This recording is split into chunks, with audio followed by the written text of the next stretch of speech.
Heyo.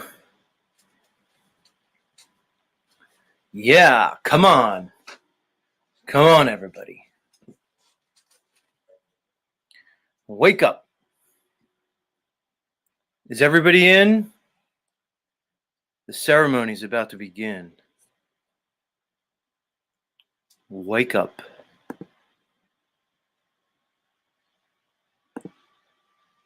Yeah. Come on now. You're all here for another day. Let's make the most of it, everybody. Make the most of it.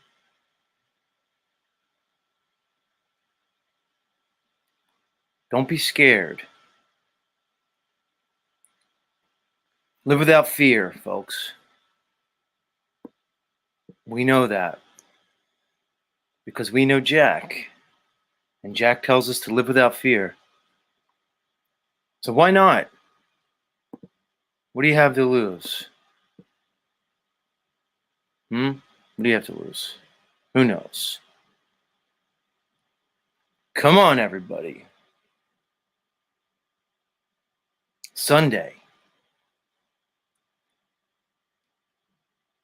First day of the week. For whatever that means. Come on. Who's here? Who's here? Who's here? Who's here? Heidi's here. Uncle Rick's here. So is Mark Basket. Right on. Come on, guys. Let's get started. Stop fooling around. It's enough. This is serious business. Come on. You guys know. You guys have been around for a while. Most of you. This is serious. We're not joking here. This is serious truth or business. We're getting down to it. We're getting to the heart of it all. We're exploring the nature of reality. Serious business. Let's fire the cam up. See if we're camera ready. There we go. There we go. Coming at you. Who's here? Did I do my opening yet? I probably have to do my official opening. All right. Let's get warmed up here. Maestro, if you please, Maestro. Come on. Good morning, everybody. Grand Rising, Grand Approach. Welcome back to the show that never ends. That's right. You made your way to the Z Show, the show that's all about me. I know. Very selfish of me, narcissistic probably even, but either way, it's a show about me. Welcome. One and all. All the beings of the known world. We welcome all beings, not just the humans. Also, the Pleiadians, all you guys, the Anunnaki, the Draco reptilians, the Mantids, all you guys, the Greys, all you creatures, all you humanoid-like entities. Welcome. We don't discriminate here at Z Show. No, we don't. We accept all races, species, and otherwise. And that's just the way it is. And that's just the way it's going to be. We accept all letters of the rainbow. The L, the G, the B, the T, the Q, the I, the A. You know? Here A stands for aliens. Not allies.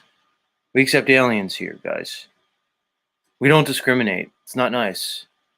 We live in an age of inclusivity. We have to include all beings. So, even you Draco fucks, you reptilians, you're welcome here.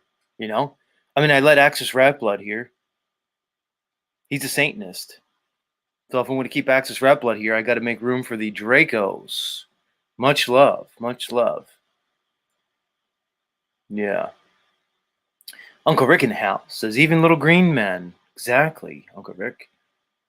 Vancy in the house. Heidi, good to see Heidi again. She hasn't rage quit quite yet this morning. Uncle Rick says the Vril. Shout out to the Vril Society. I hear the Vril ladies were quite the lookers, Uncle Rick. Those Vril ladies, that Maria Orsic, Fraulein Orsic. Have you ever seen pictures of her? Holy mackerel. Uncle Rick, if I had to pick any lady throughout history to, have an encounter with, so to speak, Maria Orsic of the Vril Society may have to be on the top of that list, bro. She has to be up there, man. Think about it. Before plastic surgery, yeah, Uncle Rick knows what I'm talking about. He just says yes, Z. Our singer. Uncle Rick, dude, we're talking before Botox. We're talking before, nip and tuck plastic surgery. We're talking before all that stuff, man. And some of these ladies, Uncle Rick, back in the day, just that natural look, the Maria Orsics of the world, or I think number two, Uncle Rick, would have to be a young Liz Taylor, man. Like Liz Taylor in her prime. Uncle Rick, I guarantee you Liz Taylor has to be on the top of your list too, bro. What happened to these ladies? Why do they need the Brazilian butt lifts? Why do they need the Botox, the lip injections? Why do they need all the face creams and stuff? What happened to these just natural beauties of yesteryear? Where have they gone, Uncle Rick? What the fuck happened? I want to know. I'm asking the hard-hitting questions. Think about it. Where's the beauties of yesteryear? Man. Have you guys seen Audrey Hepburn? Holy moly. Make your head spin. What happened to these ladies? What do I have now, guys? What am I stuck with now? Miley Cyrus? Kim Kardashian? Give me a break, guys. What happened? Where's the beauties? They're all here at the Z show, right? We have IC, Heidi. They're all here, Uncle Rick. We found them. Vancy says she was a beautiful woman now, Z. Who, Vancy? Who are you referring to?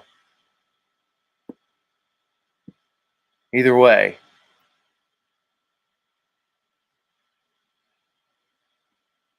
Who's here? Let me do my shout out to the chat.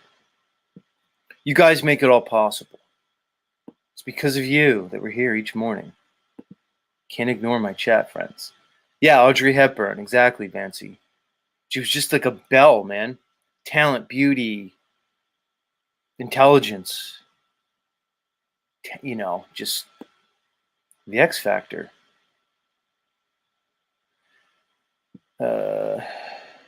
Malibu Sky Love says they did have plastic surgery back in the day. Marilyn Monroe had a lot of work. Yeah, I hear that, but it's still not the same. Music holds a secret says they're all men. I don't know. Music holds a secret. Shout out to the Transpocalypse army out there. You guys, there's a certain segment of the Truthiverse that's going to tell you that, all the major female actors are basically men, transsexuals, trannies, and stuff. I don't know, man. Look, if Audrey Hepburn was a man, then I don't know what to think. Like, I'd take my chances, man. Like, I can't imagine that she was really a man. I'm not buying some of that stuff, man. I just can't. Ursula Andrews, Raquel Welch. Oh, yeah. Yeah, now you're hitting on some stuff. That Princess Grace, Grace Kelly. Come on, guys. These are classics. Yeah, Vancy's not buying this whole all these women are trannies thing either. I'm just not buying it, guys. And like I said, I'm a balanced truther. You get it? Like, I'll come on here and I'll say straight up, Michelle Obama, very likely Michael. I don't have a problem with saying that. because I look at the evidence. When I see Michelle Obama running around when she's in a tight-fitting dress, I put it in quotes, and you could clearly see like her package flopping around. I look at her hands, I look at her shoulders, her traps, her facial structure. Okay, Michelle's Michael. Gun to head, I'm saying Michelle's Michael. I put my money on it. But if we're talking about Grace Kelly, Ginger Rogers, like I said, Liz Taylor, fucking Audrey Hepburn, and you're going to try to tell me that there were men? I'm not buying it, guys. I'm not going there. You'd have to provide me with a shitload more evidence, man. It's just too much for me.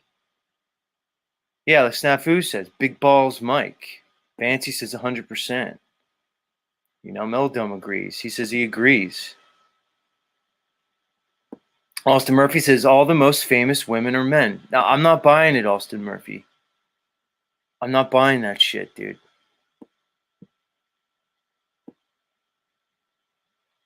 I'm just not.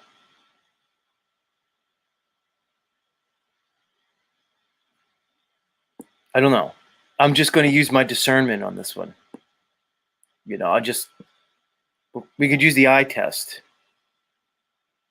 I'm just saying. There's no way you're going to convince me a young Liz Taylor was a man. Now, if you showed me Liz Taylor from like the mid to late 70s when she was on like her fifth husband and she was all boozed up, smoked out, run through, yeah, then you'd probably have a better argument. But if you show me like Liz Taylor from some of those early movies, there's no way, man. I'm sorry. I refuse to believe it. Call it cog dis. Have we found Zetetic Warrior's level of cognitive dissonance? Have we hit it? Am I showing cog dis in regards to the transpocalypse, the Hollywood transpocalypse? People are throwing names out now. Now, all right, these modern day women, maybe we can talk about something, but like Malibu Skylove says the Williams sisters. Okay, even Sandra Bullock, you might be able to make an argument for them. Sandra Bullock even would be borderline for me. It'd be hard for you to convince me Sandra Bullock's a dude, but I'd at least be open to the conversation.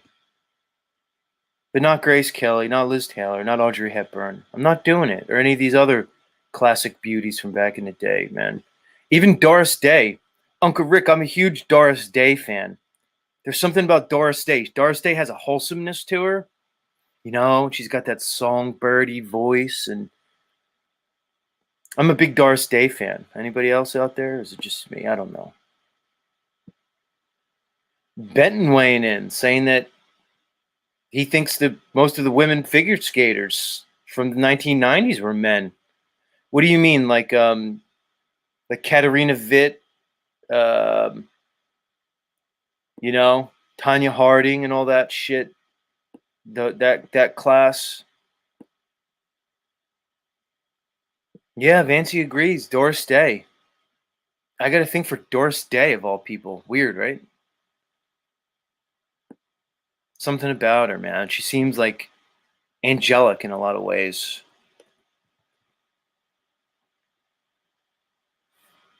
Yeah. Doris Day, everybody.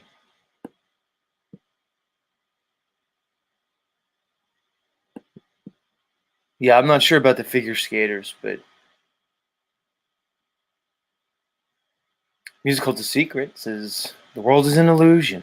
Well, I can get on board with that. Mark Basket says Cameron Diaz. Like I said, I can entertain that conversation. You're talking about Cameron Diaz and Sandra Bullock. You might make a point. Gordon Zola says Mother Earth was a man. I don't even know where to go with that one, dude. Yeah, Nancy Kerrigan, Michelle Kwan, Tanya Harding. Potentially Benton. I'm not sure. I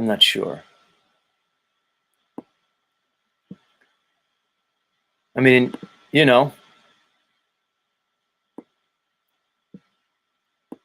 whether or not they're men or not. I mean, look at these sports. You bring up figure skating, and were these women men? I mean, apparently it doesn't even matter anymore. They're just letting all these dudes compete in these women's sports, which I'm against. And you guys know, my more prominent members here, the Z community, because we are a community now.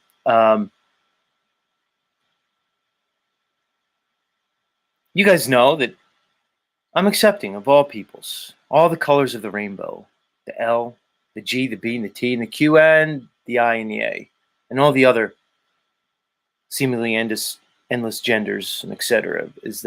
I'm accepting of all the colors of the rainbow here, but I do agree, and I do take a stance, and I believe, and I feel, and I think that biological men should not be allowed to compete in women's sports. It's too much.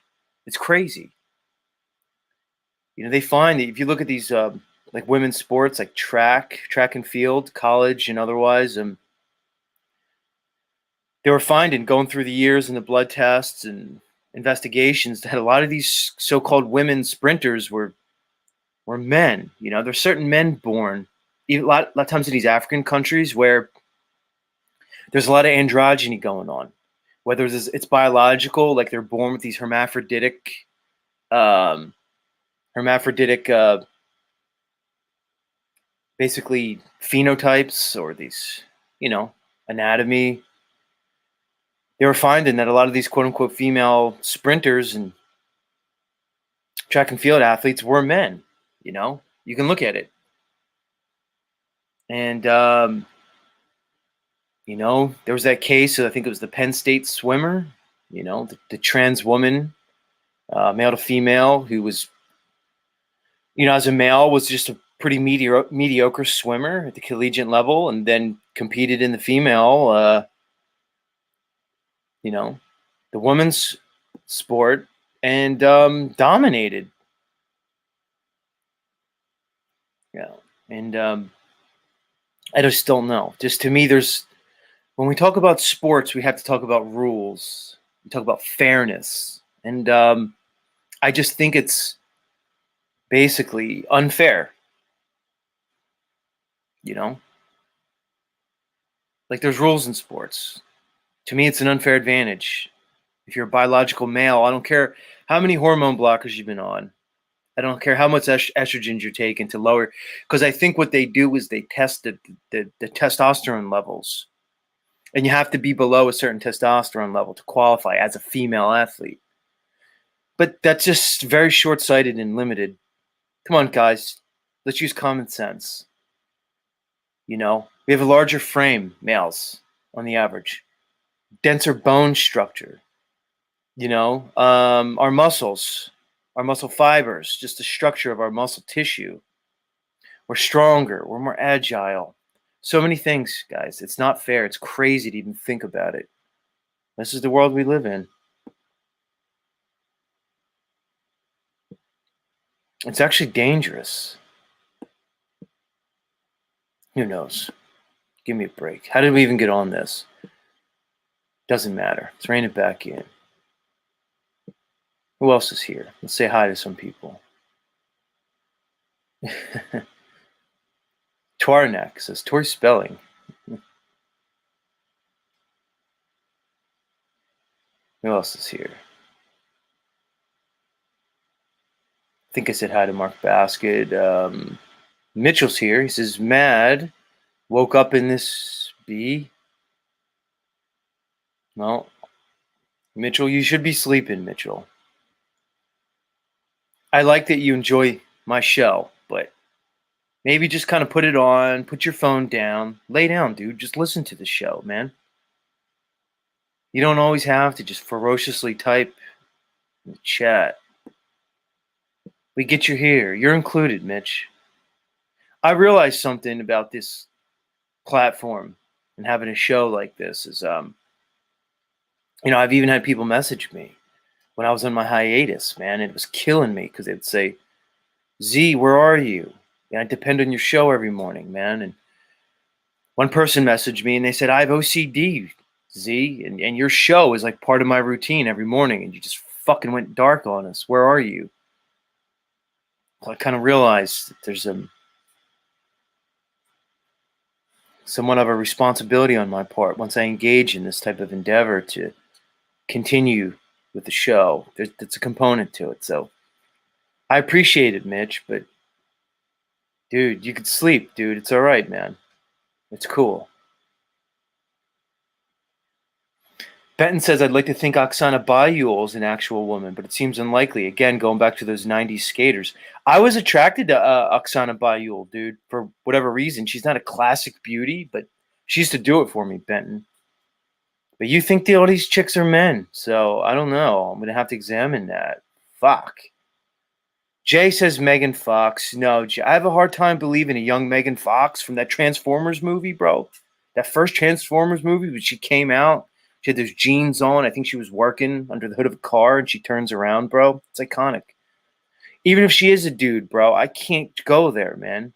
Again, you guys might have found Zetetic Warriors cog-dis point. This is my threshold of cognitive dissonance because I can't buy that Megan Fox is a dude, homie. It's too much for me, Jay. I know, Jay, I called you a homie, but I think you're a female. I think you're a woman. Yeah, I don't know. Oksana Bayul's a tough one for me, Benton. I was into her, dude. Yeah, I don't know why, man. I don't know why.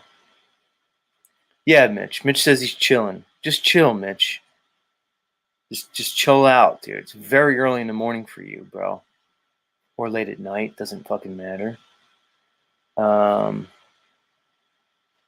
We love you, Mitch.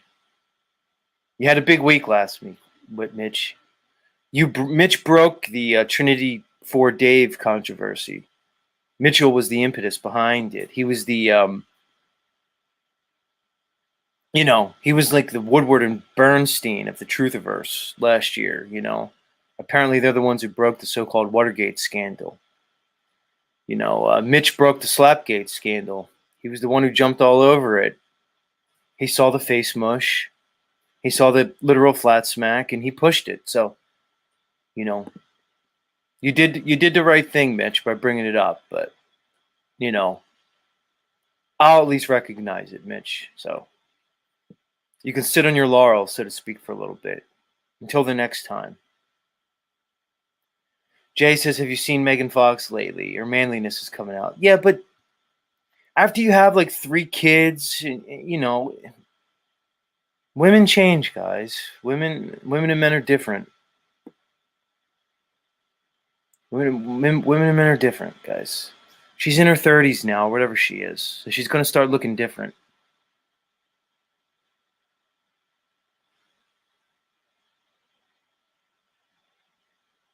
Oh, Jay says, no, I'm not a chick. Okay, my bad, Jay. My bad.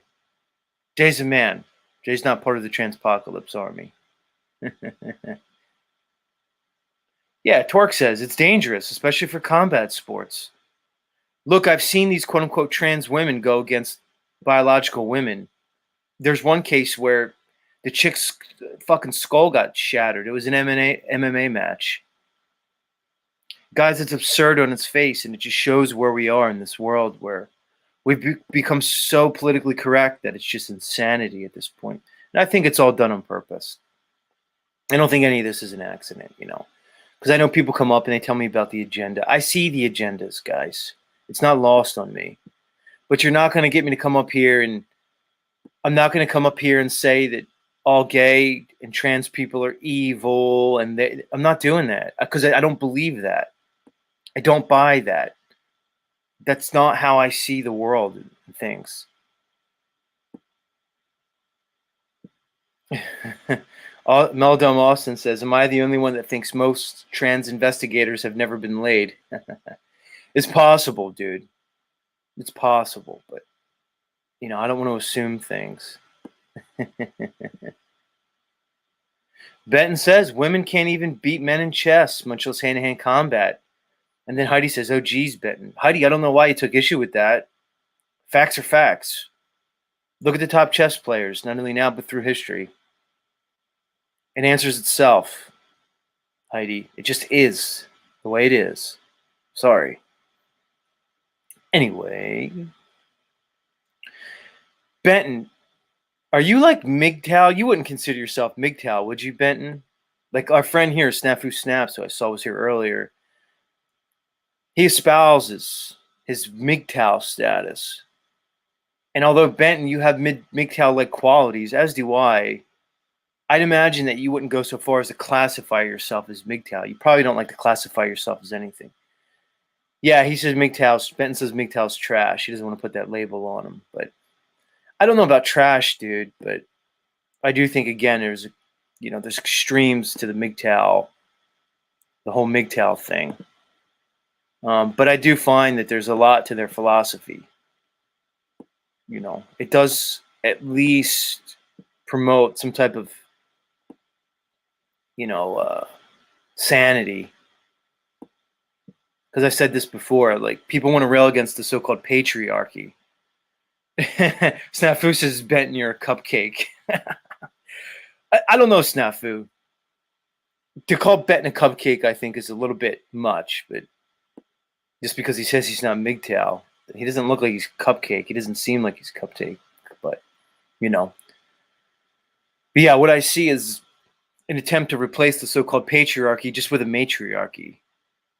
A de facto matriarchy. So how's that any better? And I can make an argument that it's much worse. So if you're just going to replace the so-called patriarchy with this whole women empowerment thing, I'm not going for that. All right, Benton. See, Benton's getting in his ego now, so he's got to flex. Benton says, my hormones were too high to go my own way. I went to bed with a woman every night for 20 years. All right, Benton, calm down. Take a breath. We can see it jumping out of your skin already. Okay, Benton, we get it. You can get laid. You got laid every night for 20 years. That's not a flex. That's not a flex. Much love. You got to him, Snafu. You called him a cupcake, and he had to flex on his sexual conquests. He had to give us his sexual history. All right, I know, Heidi. I know. Now Benton says women don't want anything to do with him. So, Benton, it sounds like instead of you going your own way, they just went their own way, away from you. It's funny, Benton, when you start holding these chicks to some kind of standard of accountability, right? When you just don't try to make them happy all the time and, play to their ego and basically become a simp little beta cuck boy, it's funny how they all of a sudden lose interest. They lose interest. Yeah, he says, indeed. It's weird how that happens. Accountability is the kryptonite for women. Sorry, Heidi, it's just true. You too, I see. Malibu Sky. I don't know if that's you, I see. Maybe it's not. Yeah, Malibu Sky, Heidi, all the other ladies here. Just admit it. Accountability is like not your thing. You want it both ways. Look, ladies, I'm just going to lay down for you. If you want to be a leader of a household, of a company, of a community, of a nation, if you want to lead anything, you need to be accountable. Because the number one characteristic of leadership, at least according to Z, is accountability. You need to be able you have to stand behind your decisions. And I noticed that women really lack that. So you guys want to be up, you want to be the leaders of things, but consistently through my lifetime, I found that when women are in leadership positions, they're all too willing and able and happy to take credit for everything that goes right. But as soon as the smallest thing goes wrong, they're just trying to, dole out blame to everybody else besides themselves. And you can't do that. If you're the leader, if you're the one on top, you need to be accountable. When shit goes bad, you have to take responsibility for it. You have to be able to say, that was my bad, or we made a bad decision, or I made a bad decision. We're going to learn, we're going to move on, we're going to do better. And women, to me, it's biological and probably adaptive in some way. You guys have a really hard time taking accountability for your actions. Therefore, in my world, you're disqualified from leadership. You have no business being in a leadership position. Anyway. Monk says, damn, Z, dropping a bomb on all the women. Savage. Look, you can say it's savage or it just could be the truth. You know?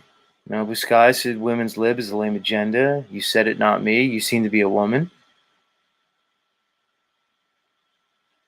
You seem to be a woman. All right, Heidi, calm down, Heidi. Calm down. London McLovin in the house, Mad Mac. Jay said, what direction do you think the Earth is going? Up or down or left or right?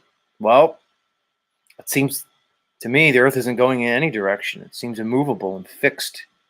I don't see any movement at all. Ever. At least you want to count an earthquake. Other than that, I've never seen the Earth move, never felt it move. And up to this point, I see no evidence that the Earth moves at all. So.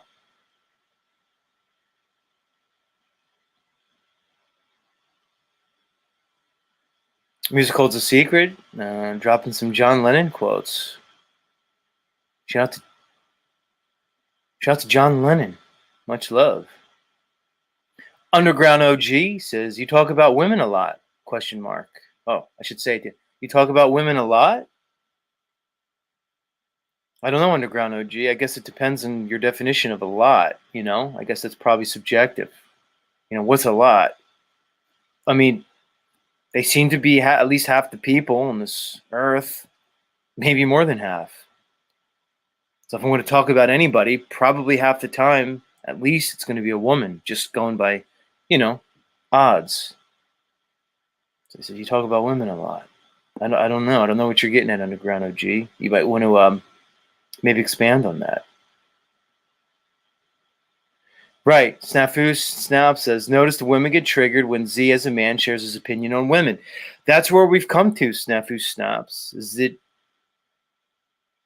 if a guy like me comes and shares my thoughts on women, it's going to be looked at as a certain way from a certain segment of the population.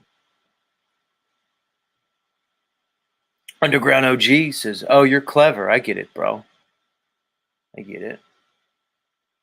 I've been called a lot of things. Clever, occasionally, you know, people have levied that claim against me. Oh, Mimi's here. Good to see you, Mimi, up early. Don't forget, Mimi, you're up for the role of the love interest and the female protagonist in the Rob Cleveland show, which as of yesterday, Mimi, is back on. Rob showed up back to the show yesterday, and he did express that he's willing to move forward with the project, you know, the Rob Cleveland show. But he has conditions, you know, he wants to say in the theme song, he wasn't happy with my original theme song, etc., etc. We don't have to hash it up again, but it's good news, Mimi. The project's back on. It was never really off, but yeah. So, you know, just be ready, Mimi. One of these mornings we're going to bring you up. Make sure your microphone's ready. Do whatever you have to do to prepare, but you're definitely the love interest for the show. London Underground OG said, last time I tuned in, you were talking about a pass around, a sad fantasy. I'm out, dude. Okay, London Underground. It's a free internet. A sad fantasy. What was I? Oh, I think I was referencing that these flat Earth chicks need to need to be a little bit open more sexually, polyamorous. Underground OG apparently has a problem with it. I don't Underground OG. I don't normally advocate that women be so, let's say, sexually open, and um, you know, I don't advocate that women practice like a loose type of sexuality, but I am proposing that these flat Earth chicks make an exception because there's so many of these thirsty flat Earth guys, which is evidenced by what I see here in my channel. I mean, look no further than Andrew B. I mean, he's the prime example of a thirsty flat earther. God, Andrew, get a hold of yourself. Right, Mad Mac just says, yeah, I need a flat earth girl. So Mad Mac providing more evidence there, Underground OG. But like I'm saying, given all the evidence of all these thirsty flat earth guys, and given what I see as the paucity of flat earth women, I think these flat earth chicks need to be a little bit open more, you know? And they might need to be pass arounds. Underground OG, if you find a problem with that, that's on you. I mean, I think my logic is sound on this. What do I know? Yeah, Nuba says, we be thirsty. We Free says, I'm not a flat earther, Z. Okay, we Free. I mean, we can't all be perfect, but it's not my fault. Why are you telling everybody your shortcomings? Either way, I mean, I don't know why you just felt the need to just let us know that you're not a flat earther.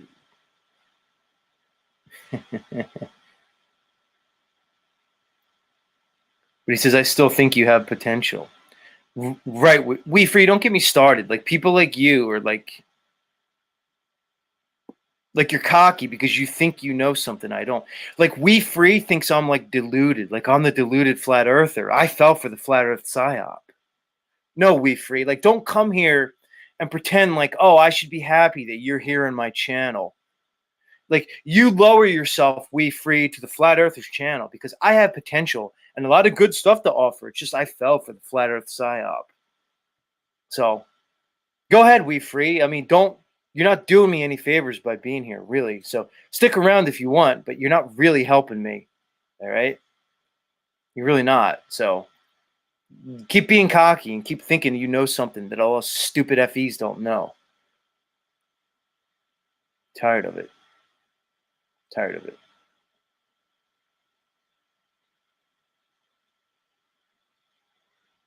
Pamela, Mystical Musings in the house. Our singer wants me to start a dating site. I'm not sure how well that'll work. I'm not a big fan of these dating sites. I think they're kind of fucked up.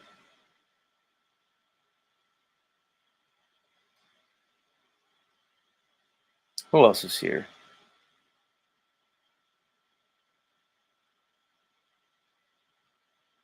Z says, or Jay says, Z, how is it possible for Earth to communicate with James Webb Telescope if it needs a straight line of sight to communicate?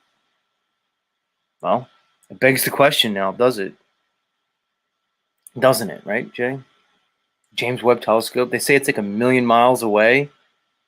Think about it, guys. That's like over 4 times further than the supposed distance to the moon.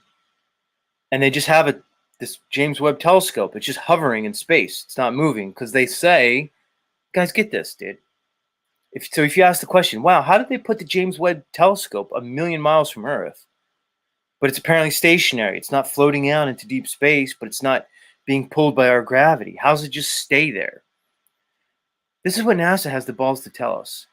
That they found a perfect zone, which I believe is called the Lagrange zone, where there's a perfect balance of gravity between the Earth's gravity and the sun's gravity, and then it just stays there perfectly.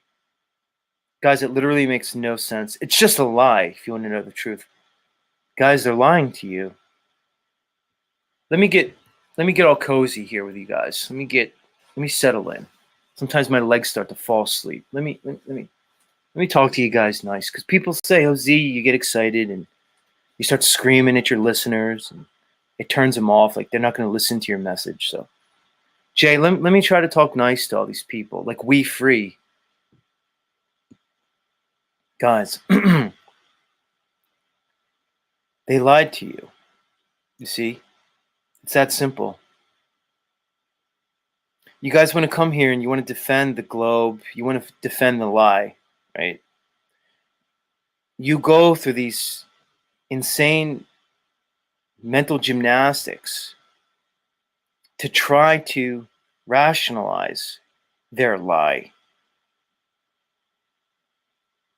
Your cognitive dissonance and your confirmation bias is so great that you'll go through great mental, intellectual, and cognitive lengths to try to justify their lies.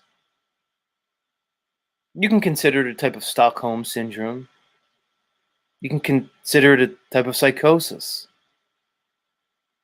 But that's what you're doing. You're justifying a lie that has no evidence. Because very likely you can't conceptualize the magnitude of the deception. Because it's too much to conceptualize for almost everybody. Because it really doesn't make sense when you're looking through a particular lens. You have to break through and break out of the thought matrix, the mind matrix that they've placed you in. You have to go beyond it. Was that nice enough, guys? Because they tell me not to scream at these people. That's too much. Not to scream and yell, get aggressive. Oh, he's aggressive. He gets all crazy on his show. Do you understand, We Free? They lied to you on a level that strains credulity and credibility. But they lied. That's all. Oh, Zine, pictures from space. We can see Jupiter. We see the Earth from space. No, they lied, guys. They're not real. There's no photos or pictures from space. They lied. It's plain and simple, guys. It's not a bad theory. Tired of it. How was that, Mad Mac? How was that, Mad Mac? Was that gentle enough, you know? Was that gentle enough for these people like We Free and others who can't let go of their ball? They want to take their ball, squeeze it, hold on to it, keeps them comfortable and warm and safe at night. Guys, they lied to you. I don't know, Mad Mac. Hopefully that was gentle enough for some of my listeners. You know. Yeah. Yeah, guys. Thank you, our singer. I appreciate it. He says, yeah, it was gentle enough. It was gentle enough, our singer. Because I want to have compassion on these people. Because it's not their fault. I get it. It wasn't any of our faults. When they lie to you from the day you're born about the very nature of your reality, well, can you then be accountable? Are you really to blame? Not really. Not really. Right, it's the lie, Mac. It's not about the shape, it's about the lie. I can keep going on and on about this. I don't come on here. I don't come on here with a specific goal to talk about flat Earth each morning. Popular to, some people's opinions. I talk about what I'm interested in. I talk about what's on my mind. I talk about what I feel is important. The topics that I want to talk about. So anyway.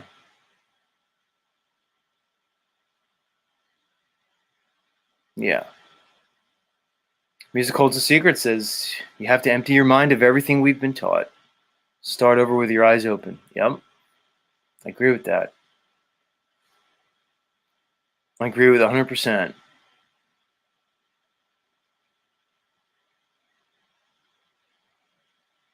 Pamela says, crazy how most things within this realm that we were taught are outright lies. Yeah. It's hard, guys. It's hard to admit that you've been lied to by anybody. It takes humility. What's the old Mark Twain quote? Samuel Clemens, I think it's Mark Twain. I could be wrong, but the quote is, it's easier to lie to somebody than convince them that they've been lied to. Something like that. I'm paraphrasing, right? So it's much easier to deceive somebody than to convince them that they've been deceived. You know? Mitch says, I emptied my mind. Now I can't remember how to read.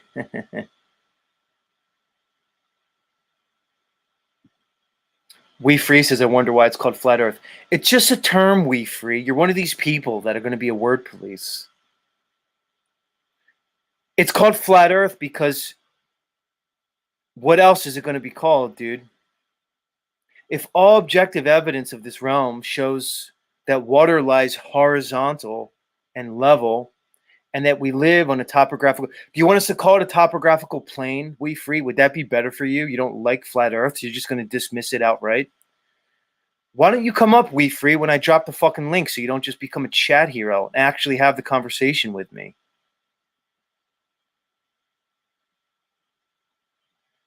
I don't want to get mad, guys. I don't want to come here. It's Sunday. This is the day the controllers tell us we're supposed to relax today. It's Sunday, everybody. Put on your Sunday best and go to church. Listen to your pastor. Give him your shekels. 10%, I hear. Yes, that's the tithing number. Don't worry about it, guys. Take it easy. Kick your feet up today. They tell you today you can rest. The God that they made up and told you is the creator of everything? Yeah. He says today you can chill. The other 6 days of the week? Nah. You're working, motherfucker. You best be working. You best be paying your taxes. You best be tithing. You know, follow the rules. Be a good boy. 6 days. But you get 1 day a week. 1 out of 7. You can just chill. Because God rested on the 7th day. So therefore you can too. So just chill today, guys. So I shouldn't scream on the Catholic Sabbath. That'd be fucked up. Sunday. All hail the sun god Helios. We love you, Helios. We're going to place you in the center of the cosmology. We're going to lie to people. We're going to elevate you to such a level that we're going to say you're the center of, everything that we know. It's funny.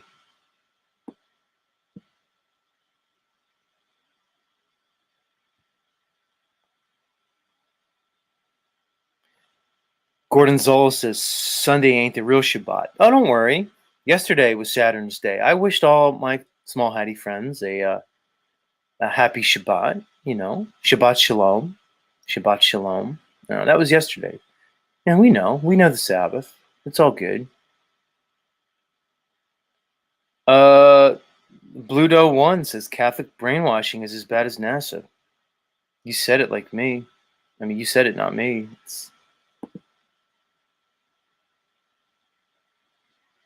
Twarnik is asking me, did I go through a depression when I realized almost everything they teach us is a lie?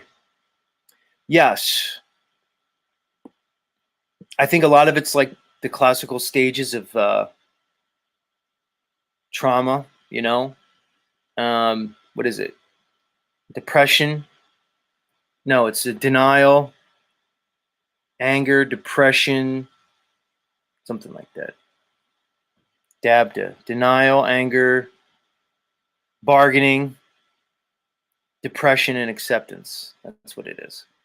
And I'm not sure we go through all those stages like sequentially, but yeah, I think it's devastating. And actually, I think that's why most people can't accept these apparent so-called truths, is that it's too much to handle. To humble yourself to the magnitude of the deception is very difficult. It's basically a crucible. It's a purification through fire, which can be considered what I think that's what the Holy Spirit is. It's a burning, consuming fire that purifies you. It burns away the impurities, but it's fire. It's painful. It's not an easy process. It's an alchemical transmutation, so to speak, to go through this process of refinement. It's not easy. It's not for everybody. And I think that's why people shun it, because I don't think they could face it. When they start to open their mind to it, they have to shut it down, because by nature, they realize the implication. So if you're somebody who's resisting this, to open your mind up to the lies of this world implies things. Your life will change. So I don't think people oftentimes can handle that. They're not ready to let it go. They're holding on too tightly to the things of this world. Career, a marriage, friendships, status in the community. Guys, there's something about groupthink. There's a way that these controllers, they have very particular methods that they use, I think, to control us. They play in our fears. What's one of the biggest fears of, being a human? Is to be rejected by the group, by the community, guys. We're communal beings. We can't live in and of ourselves. We need each other to survive. You need a family, you need a community. They substituted with cult of culture and society now, but either way, we need others to live. Our survival in this realm is dependent on it.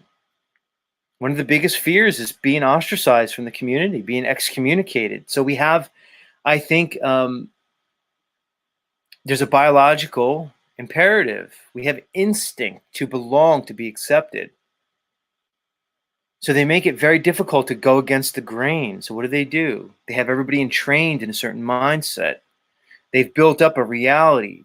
They've engendered certain belief systems into humanity at large. They've shaped our paradigm, the lens through which we view this world. And then it becomes very difficult for anyone who goes against it. I'm sure many people here could understand that. You try to go against the herd, there's consequences. You lose your job, you might lose your marriage, your friends and family. You're looked at as an outsider. And I think that strongly influences people's behaviors and prevents them from really being able to truthfully look at the world around them and to accept reality.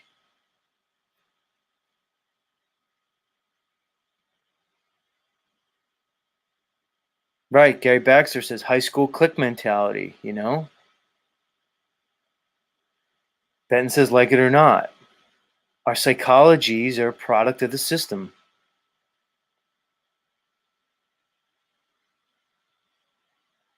We Free says congrats on hitting 1,000 subs. Thanks, We Free. Much love. Much love.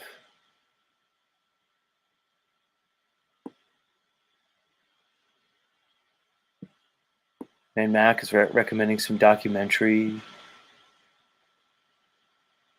Yeah, Pamela saying, we found out during the pandemic, the herd like mentality of people, you know.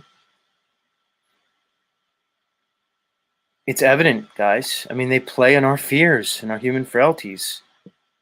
I often put it like this, guys.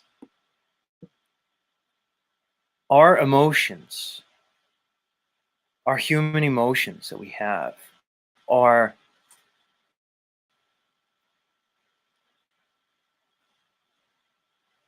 they're our biggest strength, but conversely, it's our biggest weakness. Like anything. Oftentimes, in any endeavor in this realm, your greatest strength is going to be your greatest weakness because there's power involved in it.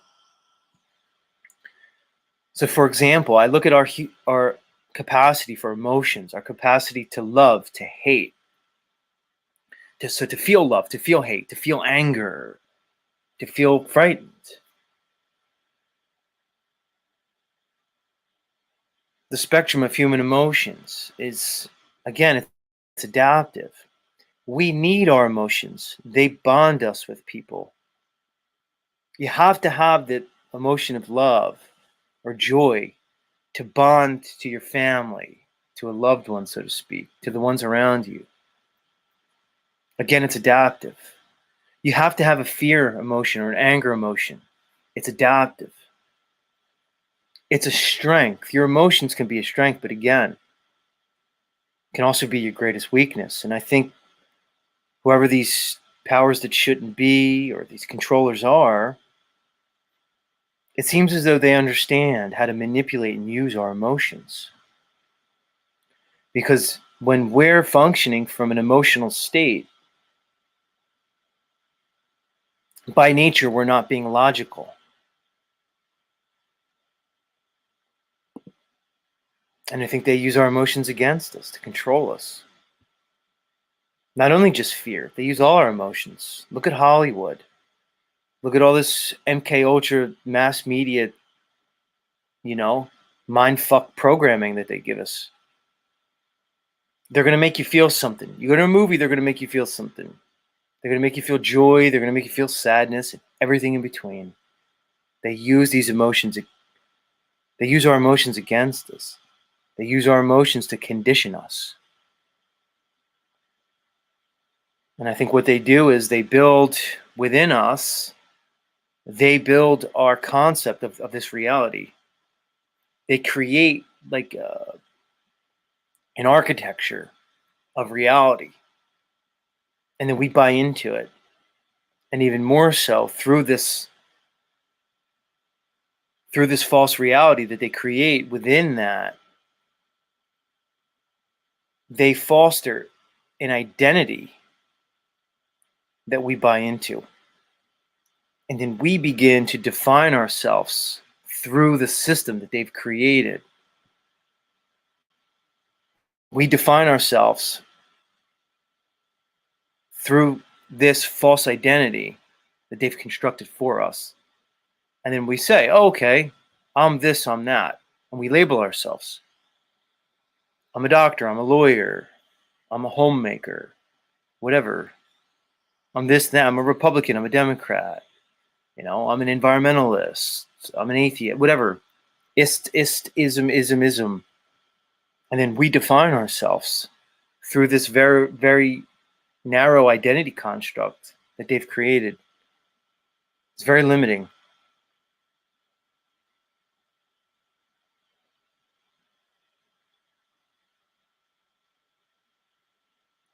Who else showed up here this morning? L4Y, L4 in the house. I think I said hi to Gary Baxter. Capricorny coming at you. Coming at you. Yeah. Welcome, everybody. Welcome to Z Network. Your home for all things Aesthetic Warrior. Holistic Media in the house. Much love. Much love. Much love. Yeah. Yeah, Nuba said 5 stages of grief.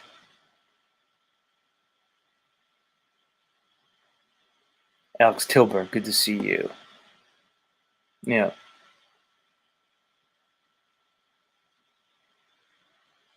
Austin Murphy's still awake. We love you, Austin Murphy. I think Austin Murphy's looking for one of these ladies of the Truthiverse to maybe come show him some TLC. Come on, guys. Show some TLC to our friend Austin Murphy. He's looking for it. Athena in the house. Good to see you. Good to see you. Mitch says Z is going through the 5 stages of chasing tail. It ends up in what? Acceptance, right, Mitch? Acceptance that, that I'm just still here. Just me. Yeah, our singer says, Austin is definitely going fishing. No doubt about it, man. He's fishing for that truth or trim. Our singer, who's more creepy, Austin Murphy or Andrew B? I'm going with Andrew B, man. Andrew B, we love you, Andrew, but you've established yourself as the creepiest guy on the Z network. And like I said, dude, we have Axis rap blood here, bro. Yeah, Andrew, laugh it up. I mean, Austin. You're definitely not nearly as creepy as Andrew B or Axis rap blood, but, I don't know if that's saying much, dude, because they're two pretty extreme examples. Creepiness. Yeah, our singer. It's kind of weird that it seems as though the audience thinks that Andrew B is indeed more creepy than Axis Rat Blood. That is fucking crazy. We Free says, you get me wrong, Z. I looked into the upside down. What do you mean, We Free? What are you, like a fan of the upside Stranger Things? Apparently there's an upside down world. I've never seen Stranger Things. I can't watch TV anymore. It's very difficult for me. I'm not saying I never watch new movies or series, but it's much more rare. If I'm to watch anything, movies or TVs, it's usually old stuff. So I'm not familiar with the Stranger Things franchise and the Upside Down.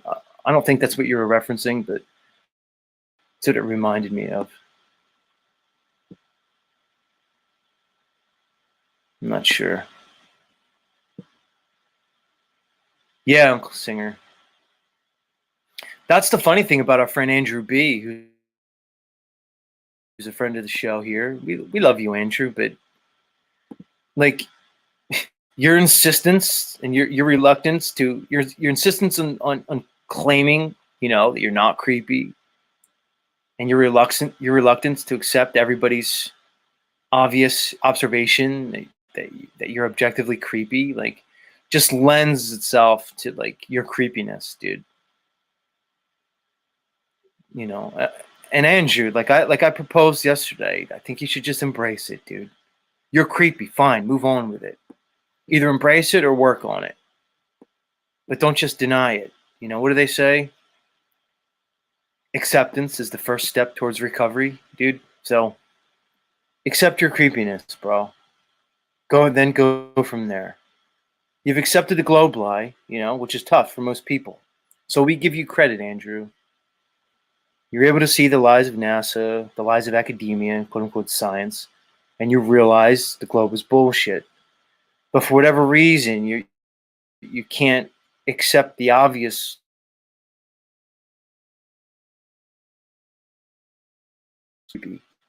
Much love, though, bro. Much love.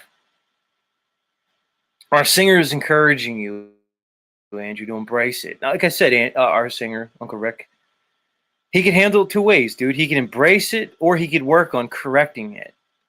But denying it is probably the worst thing he could do. And right now, he's definitely in a stage of denial,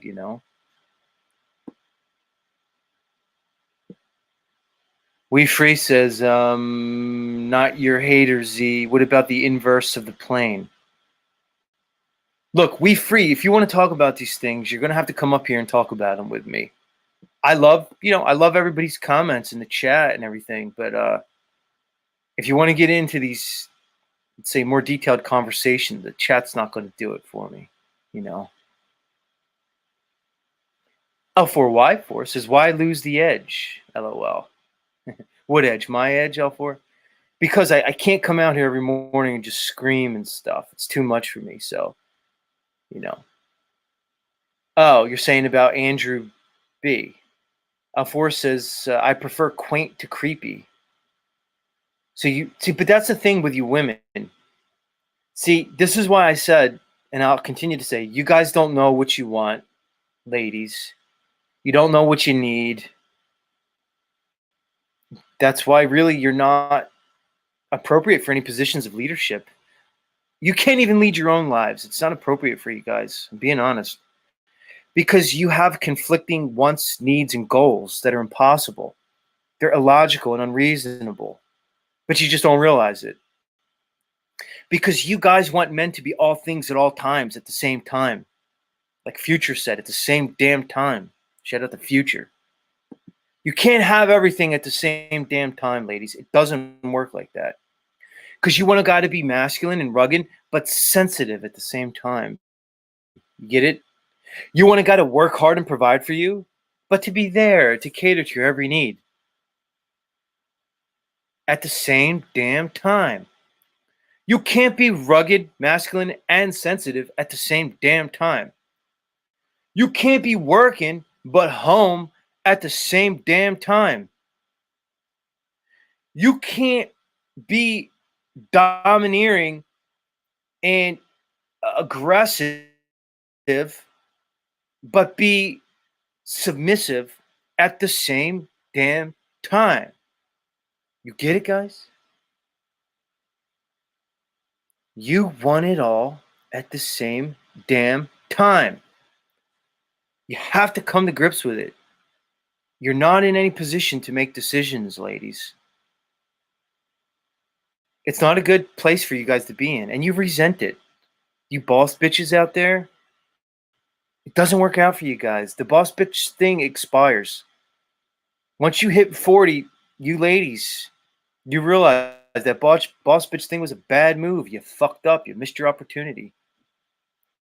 And that's the thing, other women, you guys, women are in such perpetual competition that they can't even tell each other the fucking truth. So these old women, they go beyond their prime. They hit 40, 50, and 60. And instead of admitting to the other younger ladies, pulling them inside and say, look, I know you see me, and I'm the CEO now. And, I have my own house, my own car, my own life, so to speak. They might have been able to squeeze out a kid or two, but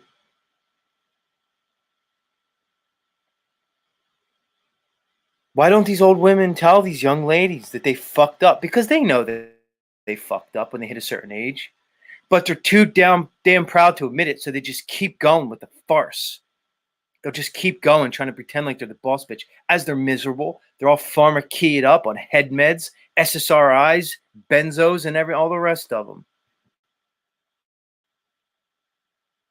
But they won't admit to these young ladies, I fucked up. I tried to be the boss bitch. I tried to be the CEO. I tried to be the doctor, the boardroom leader, the chairman of the board. And now I'm fucking miserable because you're not meant for it.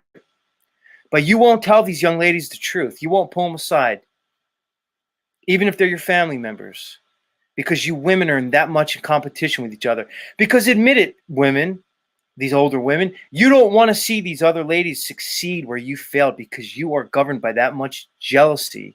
You guys are that far off in these modern times. You don't want to see these young women succeed, so you just fucking lie to them. And I see older men doing it to younger men too. Uncle Rick, why won't these younger guys pull these older guys pull these younger guys together and say, I fucked up. I got married when I was in my 20s and it was a bad mistake. I'm on my second or third marriage. 2 or 3 women walked off with half of my shit. I can't see my kids because my ex-wife poisoned the well and lied a bunch and told a bunch of lies on me. Said I was abusive and alienated me from my own children. Uncle Rick, why won't men tell young men the fucking truth about this reality and about legal marriage and the perils of monogamy and binding yourself under a legal contract with the state? Why are we all lying to each other? Why are we lying to the children? Because this is the world we live in. Societally engineered narcissism from the town. You don't want to see other people do better for you because it's a fucking world of haters. Why are we all lying to the youth, men and women? I'm fucking tired of it anyway. Let me rein it back in. Let me rein it back in. Let me rein it in. Let's all calm down. Let me sing a song to help you guys. Should I sing some Sinatra again, Frank? Frank. Uncle Rick. I don't want to sit here and sing for everybody. I'll just mentally do it. Everybody breathe. It's crazy. Stop lying, everybody. Why don't we start there? Let's all stop lying to each other.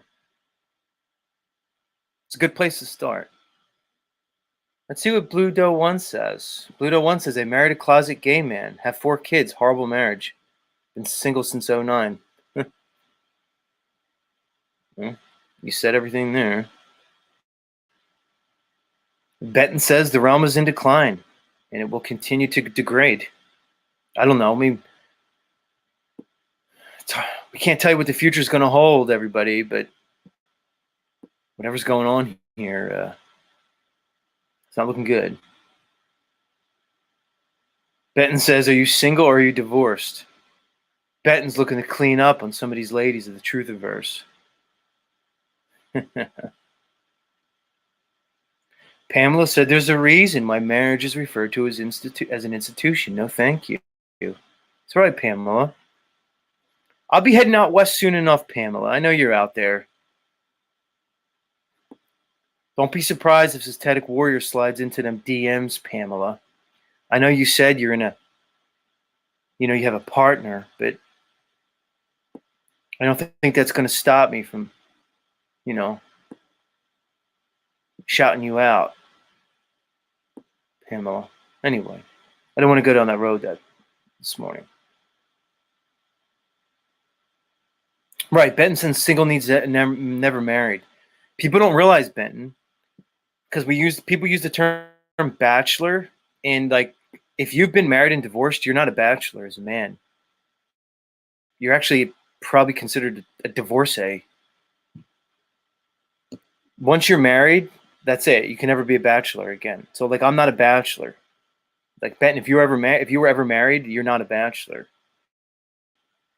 It's not. You're not. Just because you got married, the wife decided to leave you. You're not then a bachelor after that. Well, Benton, I mean, I do want to. Benton, I have a lot of programming, so to speak, that's in development here on the Z Network, and one of my programs is going to be either like a dating game or like The Bachelor. So who knows, Benton? If you want to come up for the Z dating game, I could. We can get you up here. There's a lot of guys we could probably bring up for the Z Show dating segment. Yeti Life says, I'm learning new things this morning. Well, glad I could help, Yeti Life. That's what we're here for. Yeah, the Yeti Life. I don't know how young or old you are. You look like a young man, but men lie to each other. They don't want to see other guys happy. Misery loves company. The statement has a lot of truth to it, guys. Benton says, I only consider women 35 or under. Uncle Rick wants me to go forward with the dating game here. I think there's a lot that we could do with it.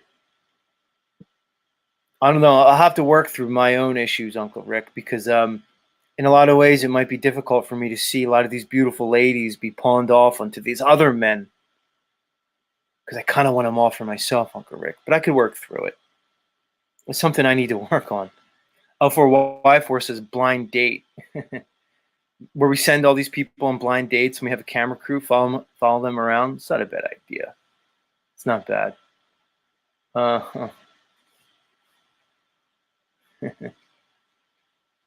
Yeah.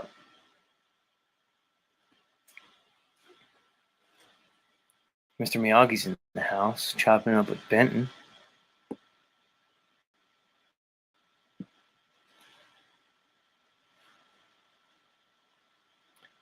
Yeah, Benton. He only considers women 35 and under.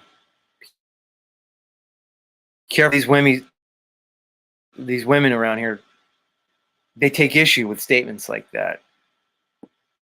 They tend to get into their feelers.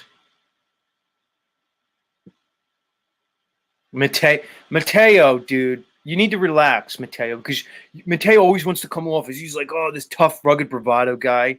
So anything I do on the show that Mateo doesn't perceive as ultra masculine, he has to make fun of me for. He says, having a dating game, getting in touch with your feminine spirit. I don't know, Mateo. You have some hang-ups when it comes to this stuff. You might want to look at yourself, dude. You might want to look at your own self, Mateo, because anytime that, we move into some of the more, as what you would term, the more feminine topics on the show, Mateo gets a little touchy about it. Mitch agrees with Mateo that a dating game would be, I don't know. It's your opinion. We have a lot of ladies here, guys. It's not just all about you, Mitch and Mateo. It's not all about you guys. It's a show. Yeah, Benton doesn't seem to care what these ladies think. He says when they approach menopause, he loses interest. Fuck, but Benton, you're being. I mean, Benton, I've shown myself to be somewhat of a controversial figure on these metaversal streets, but Benton, you may be taking it to the next level, dude. Yeah. Heidi just says, geesh. These chicks don't want to hear that, bro. They're not. Mimi's laughing. Yeah, Mr. Miyagi just fucking laughs. Mateo says, seems like Z is going mainstream. Mateo, if this is mainstream, then anyway, I'll let it go. Fuck, Piano Man says at least he goes down on women. Do you, Benton? Benton, you go down on these women? That surprises me, Rob Cleveland. Benton, are you serious, bro? You're going down on these bitches? Now I'm surprised.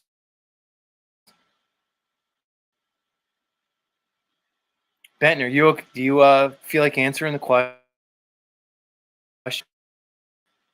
regarding cunnilingus? He says every time. Every time? Every time? Oh man. I gotta stop talking about this conversation. Meltdown goes again. Delicious, he said. Come on, Benton. Delicious? You can't say delicious, bro. Yeah, he admitted to it, Rob. Not only that, he said every time, and that he considers it delicious. I'm a little disappointed, Benton.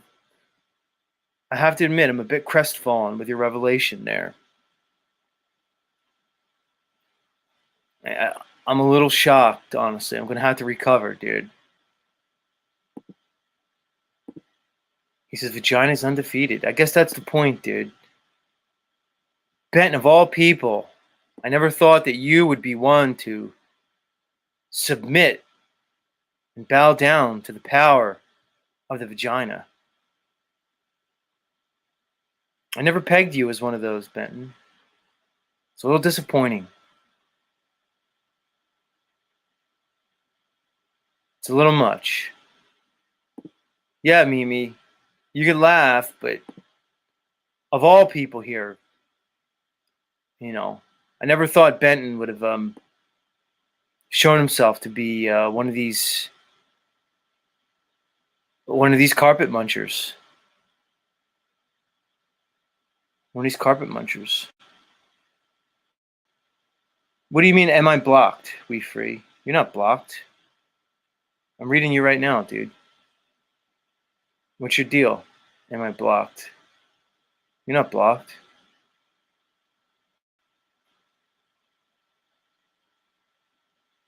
Yeah. I'm not going to block you, We Free, because you're globetard. I don't just block people for being globetards. I want you guys around here. You might learn something. It could help you. Yeah, moderators. I'm not saying you did because I don't see him being blocked, but don't just block globies here. It makes us look bad. Flat Earthers are looking bad. Awesome Austin from the Meldome. You and I need to talk about this sometime. The Flat Earth quote unquote community is fucking been looking bad lately, dude. Now, I don't know if this is on purpose, like we're playing into some kind of like psyop. But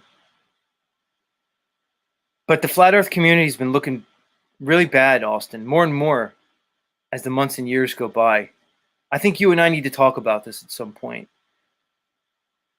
We need to reverse the trend. Awesome, Austin, Melodome. We need to revive the fucking quote unquote flat Earth community. And people say, well, it's because you call yourself a flat earther. Look, it's called the flat Earth community. It's just what it is. If we changed it to another name, that would get a pejorative. If we called it the fucking level horizontal topographical plane community, it would still get a bad name. If we call it the geocentric cosmology community, it would get a bad name. So we don't have to change the name from Flat Earth. But Melodome, Austin, you and I and others, we need to fucking reverse this trend because it really is a lame ass community, man. Like I'm looking at these prominent flat earther guys on YouTube. Part of me wants to like call some people out, but I'll hesitate for now. They're just lame. You guys are fucking lame. I don't blame these globetards for going against us. You guys are dorky, arrogant, fucking so stupid. No, Christos, I like Eric Dubé. He's a little weird, but he's not nearly amongst the worst ones, man.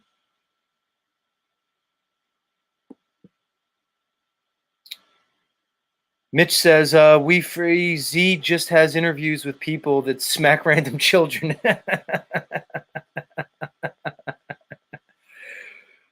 It's funny. I told We Free that he can come up. Mitch, I told We Free when I dropped the link. He's welcome to come up, Mitch. Mitch, you have to understand, Mitch. I've never kept anybody off my show, dude. There's never been anybody that's been excluded from my show, so I take issue with that characterization. But that was funny. We Free says I'm not a globetard. Just so you know, Z. You can say you're not, but so far all your the evidence that I've seen from you, come on, talk about it. We Free or not? I don't know. Christos just says douchebaggery.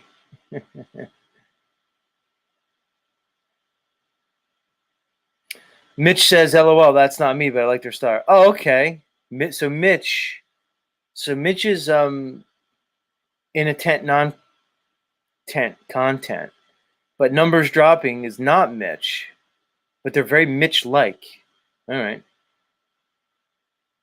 Wow, it's weird. Sorry, Mitch. I thought that was you. But he likes their style. You're multiplying, Mitch. Yeah, who knows?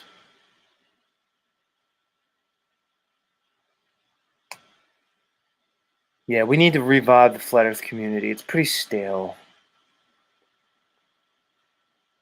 It's pretty stale. It's goofy at this point, really. Mateo says, "I'll eat a chick's ass before the DNA bank." I'm not going down on anything down there. Nope. Christos, pay attention, because you're a young man, Christos. You're apparently newly single. Seems like it, at least. Christos, listen to your old pal Z here, not these other fucking thirsty simps of the Truthiverse, bro. Don't go down on these chicks. I'm telling you, Christos. Take it for what it's worth, bro. Don't do it, bro. It's all bad, Christos. It's all bad, homie. Young homie. Thunder Chickens is shaking his head. No, Thunder Chicken, you're wrong on this one, bro. Not even fresh out of the shower, Mad Mac. Not even fresh out of the shower. Not even in the shower. It's all bad, Christos. I'm telling you, homie. Just don't do it, man. I'm Thunder Chicken. Come on, Thunder Chicken. Don't be leading these young men astray. Come on. We got to do better, guys. We got to do better. Rob says we're all selfish. No, it's not a matter of being selfish. It's just the way it is. That's all. No, our singer just never, under no circumstances. No, Spirit Taco. Z ain't got stank pussy regrets. No, I don't have stank pussy regrets. I mean, I'm not going to say that. Well, maybe I'll just leave that comment there. No, Christos, you can't cover your ears. Listen to what we're saying here. Listen to what I'm saying here, at least. It's all bad, bro. I've gone into it before, man. I mean, I don't want to sit here and have to like make my case because I don't think it's a case that needs to be made. I think it's self-explanatory. Right, Heidi? I don't think I should have to sit here and explain why it's all bad. If you guys can't figure it out on your own, that's not my problem. Christos, think about it. Let's just start here, Christos. Think about the situation, Christos. You're with some chick, right? Look at it from her point of view, Christos. She's sitting there. Try to go into her mind what she sees. She's laying there. She looks down, and there's Christos. Like some insane person with his face planted firmly between her legs, just licking like an animal. Do you know how stupid that must look from her point of view? To see some cucked out simp just bowing down before her as she's laying in the prone position with her legs spread akimbo, and you're just down there like some fucking beast just lapping away. Come on, man. It's all bad, Christos. You can't be giving these women that much validation. It's too much validation for them. They can't handle it. It goes to their head. It's too much for them. And ladies, if you're to be honest in here, and I know you won't be, you'd agree with me. Heidi, I'm looking at you. You know, Heidi, when these guys have fucking gone down on you and you sit there and you're looking at them, you're laughing at them as they're doing it. You're getting off on that clown down there, basically worshiping your lady parts. Be honest, ladies. Fucking admit it. Tired of it. Heidi says, I do not agree. Well, of course you don't agree, Heidi. You're not going to admit it.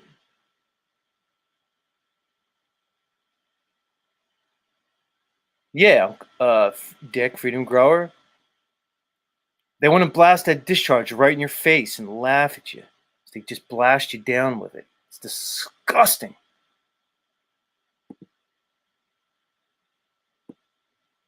It's all bad. Stop lying to these guys, Christos. They're going to lie to you. Benton says Z sounds like a dude who's never given a woman a vaginal orgasm. That's where you're wrong, Benton. See? That's where you're wrong, Benton. That would be a false assumption. You're wrong.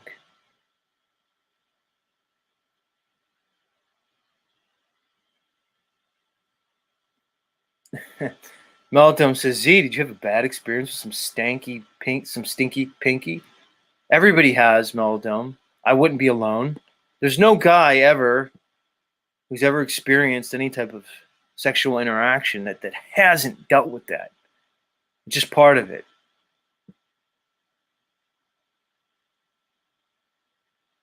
Right, Mad Max says she's thinking stupid slave. That's what she's thinking, guys. Listen, guys, if you treat these bitches like a queen, like all my melanated brothers out there, brothers from another mother, shout out to all my brothers across the earth, my brothers in the Zulu nations, one love. You start treating these bitches like quangs, like queens, they're going to treat you like a peasant. Do you understand? When you're the king, the queen is the queen to everybody else but you. She's not your queen. She's everybody else's queen. She's your wife. The king doesn't have a queen. The king makes a queen. She's the queen to everybody else. She ain't your queen. You start treating these bitches like a queen, she's going to treat your ass like a peasant. She ain't going to treat you like a king back. You can't give these women that much power. It's too much for them. That's the problem. These women are getting validated everywhere they go. It's too much. Stop it. You ain't a queen without a king. Ladies, I don't care what color you are. I don't care your level of melanation. Stop it, guys. She isn't your queen. She's not. Once you do that to her, it's over. They can't handle it, guys. They don't want you to put their pussy on a pedestal. They're going to reject that. They're going to laugh at you. Just don't do it.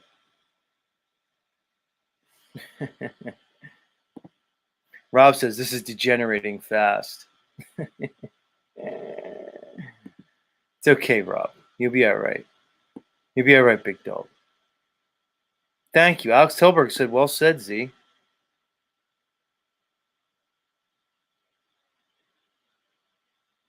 No, Thunder Chicken. Going down on these chicks does not give you the power. You're wrong, bro. Stop it, guys. You guys got to literally stop. It's too much. You're looking at it all wrong. It's too much. Spirit Taco agrees. He says no simping. I mean, Rob, you can try to explain. Rob, you're 29, dude. You're too young to weigh in on this conversation. You haven't seen the full arc of a relationship, right? You're 29, bro. You live in a world, Rob, where these guys have consistently lied to you and the women. So, Rob, your take on this is probably going to be skewed by the lies, bro. I don't know, Rob. It's hard for me to accept, the thoughts of a 29-year-old man on this subject. It really is. It really is.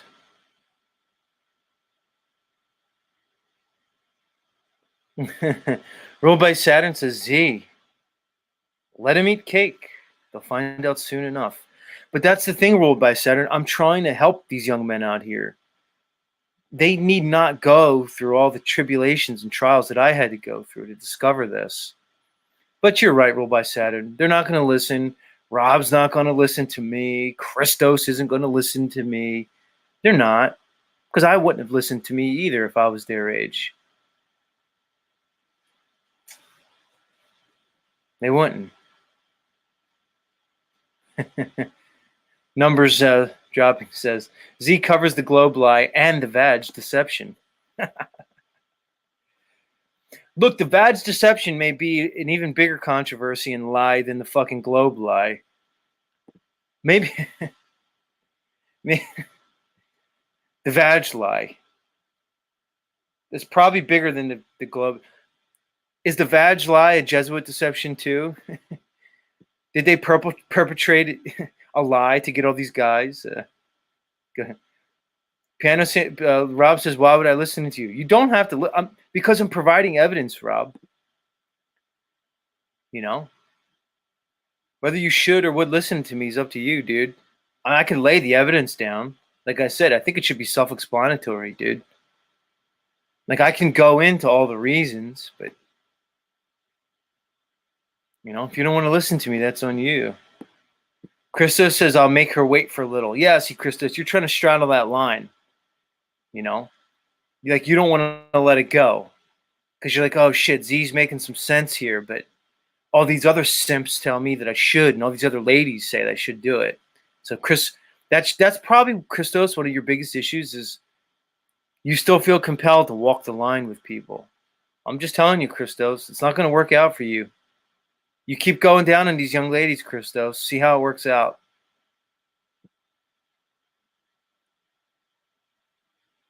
I mean, Dick, you said it, but not me. I'm just going to read your comment and then move on, Dick, because Dick says she's out getting cream pied and then comes home for you to eat.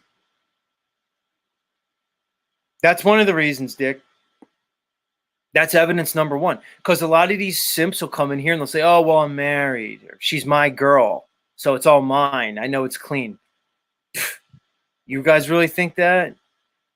You think your wife ain't running around on you? I'm not saying she is, but more likely than not, she is. Sorry, guys. Facts are facts. Numbers are numbers. Just the way it is. Man Max says, I'm stopping from this day forward. See, guys, you think Z's not doing any good here with his little show? I've convinced Max. He's convinced now. Max he's stopping from this day forward. And I didn't even have to lay down my full argument. He just gets it. So I like you, Mad Mac. You just get it. Right, our singer says the Jesuits own all vaginas, just like they own all academia. It makes sense to me. Yeah, see here's Spiritaco. Another evidence, cognitive dissonance at work. Spiritaco says Z, no way on mine, 22 years married. Spiritaco, I don't want you to get upset. I don't want you to rage quit my channel, but I guarantee you, Spiritaco, guarantee you that your wife hasn't been faithful for you to you for all 22 years. Sorry. I'm just telling you the way it is, Spiritaco. You can sit here and say you've been married for 22 years and then that vag is all yours and it's not Jesuit owned. Yeah, he says I got her ass in check. I guarantee you, Spiritaco, she has slipped up on you one time, at least once in 22 years. Guarantee it. Guarantee it, bro. Sorry.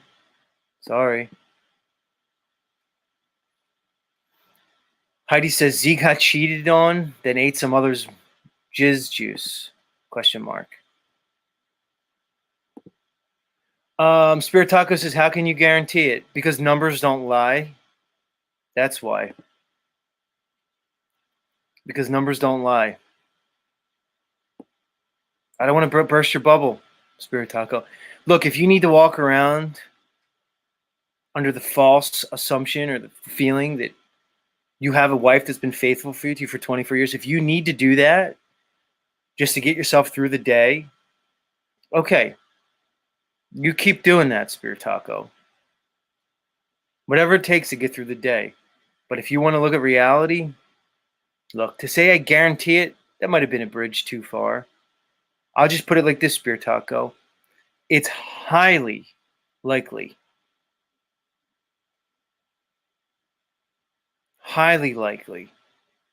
that in those 22 years of your marriage, it's highly likely that she was unfaithful to you at least once.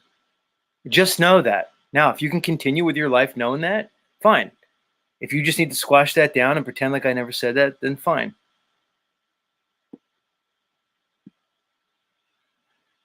Yeah, see, Spirit Taco says, fuck Z, you got me wondering. If I'm the first person to ever get you wondering, Spirit Taco, you need to look at your life a little bit more. It's just the way it is, homie. I didn't make the rules. I just break the rules. Get it?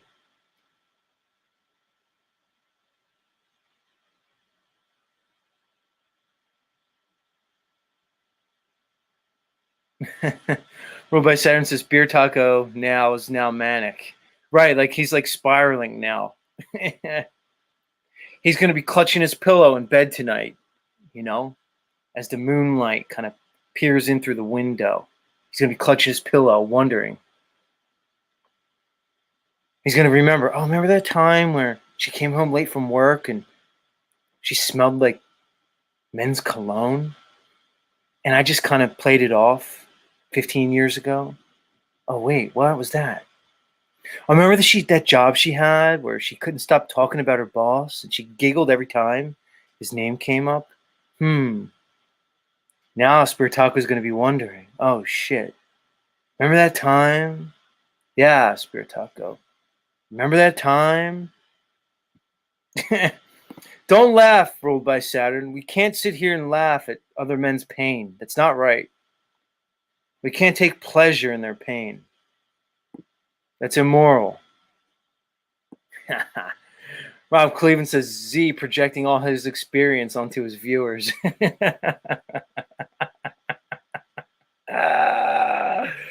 Mimi laughing, Heidi agreeing. Okay, guys. You can say it's just me projecting. You can say it. You can fucking say it all you want. All right, Rob, I'm going to drop the link. We're well into the second hour of the show. We're almost into the third hour. I'll drop the link. Let all you fucking simps come up here and try to tell me how I'm wrong. Look at Spear Taco. He says, fuck, you're touching a nerve. See, Uncle Rick? You see, Uncle Rick? See how it happens?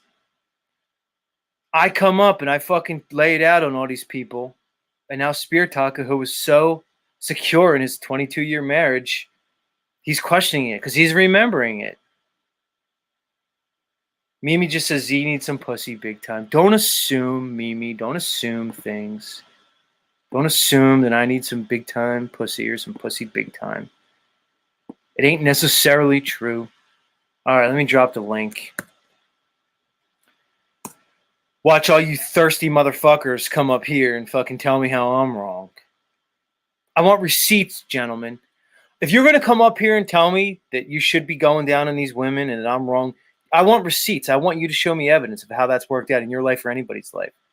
Yeah, Uncle Rick agrees, and I'm dropping bombs, hitting the nail right in the head, and making men cry this morning. That's right.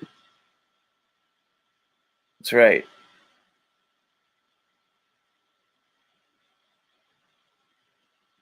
Yeah, Heidi seems to think that my hand's tired. I don't know. Maybe you guys are projecting. Maybe you guys are projecting.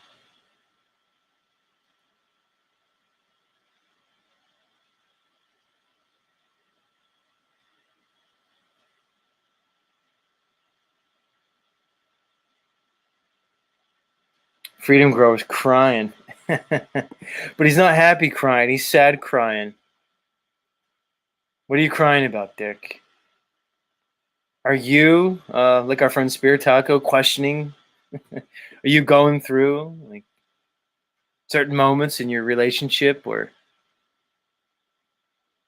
you know, oh, why did she come home late that night? I know it was girls' nights out, but why did she come home at 4:30 a.m. in the morning? I know the bar closes at 1:30. Why did she come home 3 hours later? Makes no sense. Well, it makes perfect sense, guys. Open your eyes. Right. Numbers said that Z is a vag smacking. We ain't flat smacking people here. We're vag smacking. Gripping them up by the vag. I'm also putting a call out. We haven't seen Three Fingers here for a few days. So if you guys see Three Fingers around, let him know that we're thinking about him because we all know about his health issues. So Heidi and others who are these chat walkers, keep an eye out for Three Fingers. You too, Austin Melodome. I know Three Fingers is one of your listeners.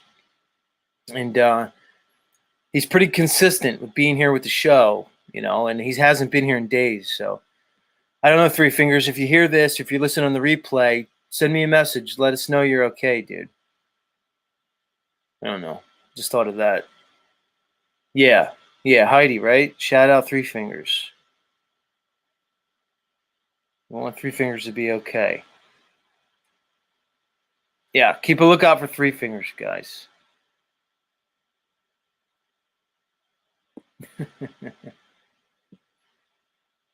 Yeah. Dick says he keeps his wife tied up, but sometimes he has to let her out. It's part of the whole thing, Dick. Part of the whole thing.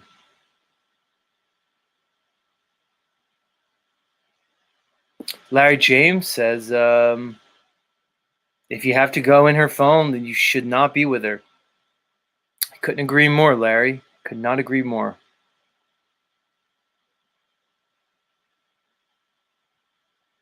Could not agree more.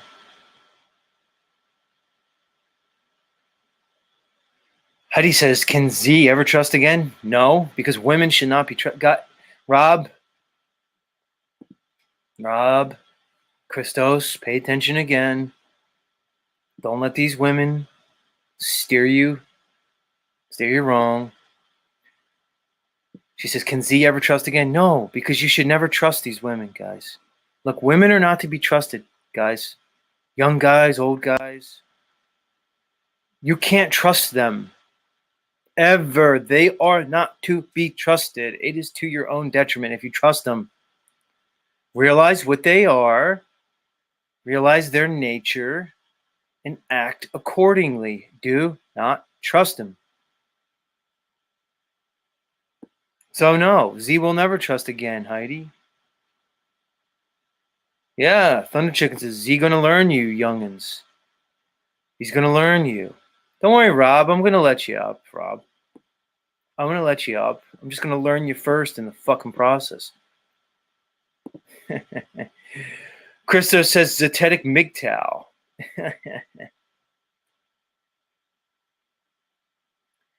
Heidi seems to think I'm in that I'm in my feelers, and then Trish seems to think that's sad that I can never trust it.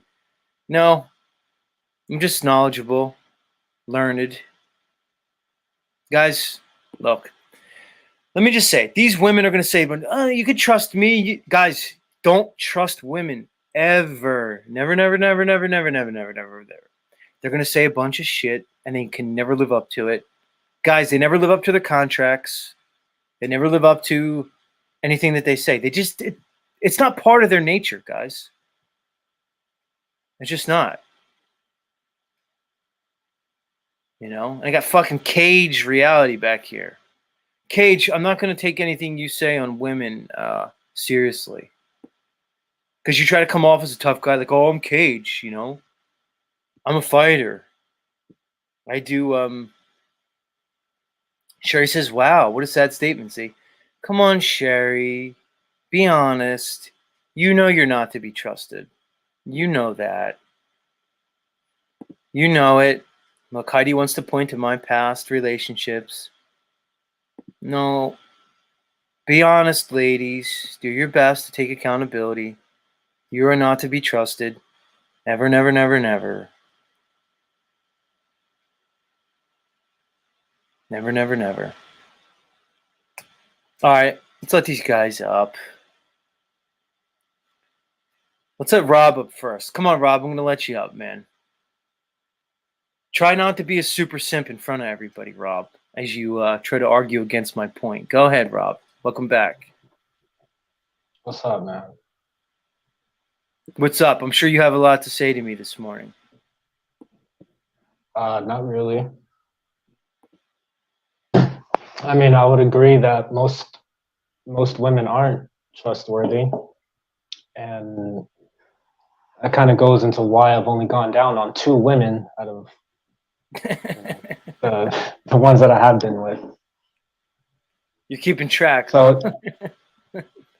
well, yeah, I mean, not necessarily, but I know how many that I've gone down on because I don't do it a lot. It's only with certain women that I have a certain amount of trust for.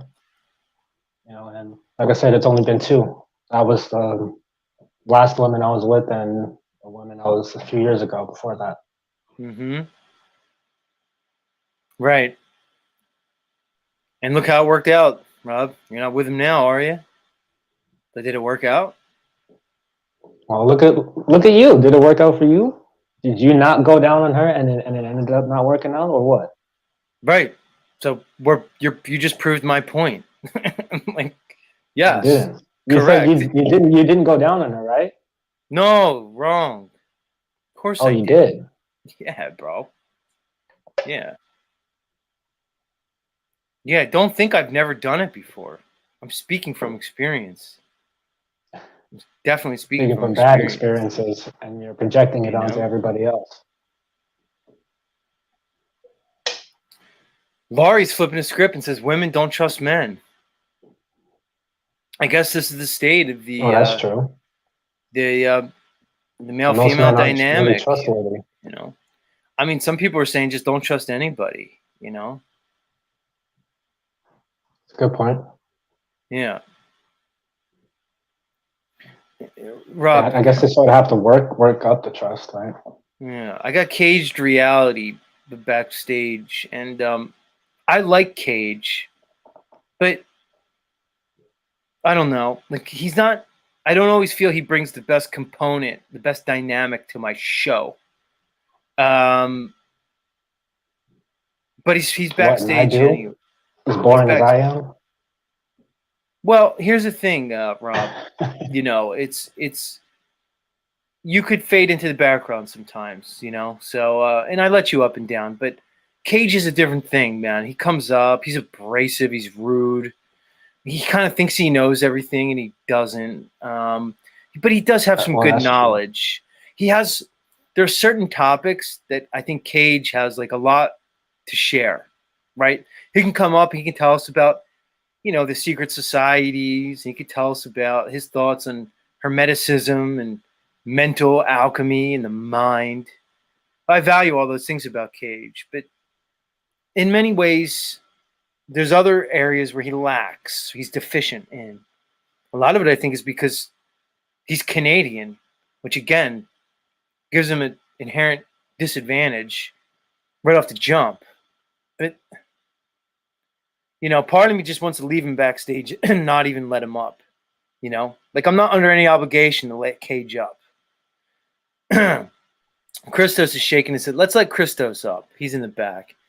He keeps passing himself off as Pineal Christos for whatever reason. But Christos, welcome back to the stream. Hey, yeah, man, I've done a recent merge with Pineal Power, so I'm now Pineal Christos, if I haven't explained that already. What do you mean? Like you've merged with him, like consciously? Like what you guys have merged your? What are you talking about? Like you've merged your beings into one? Like what the fuck are you talking about? I'm just kind of referencing that joke, with like Paul and Jack Talcott, right? The merge is happening, right? That's all. So wait, who's merging with Talcott? Rob, is he paying attention right now? I don't think he is. Did you say Paul is merging with Talcott? Did I hear you correctly? Yeah, my bad.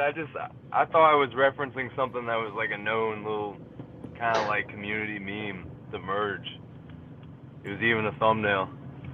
Anyway, it's not a huge deal. Yes, I've merged with Pineal. It's great news. Got you, Anyway, got you, got you. I I've get been it. I enjoying get this conversation, and yesterday, a lot of good streams recently. Trinity, eating pussy. it. It's just.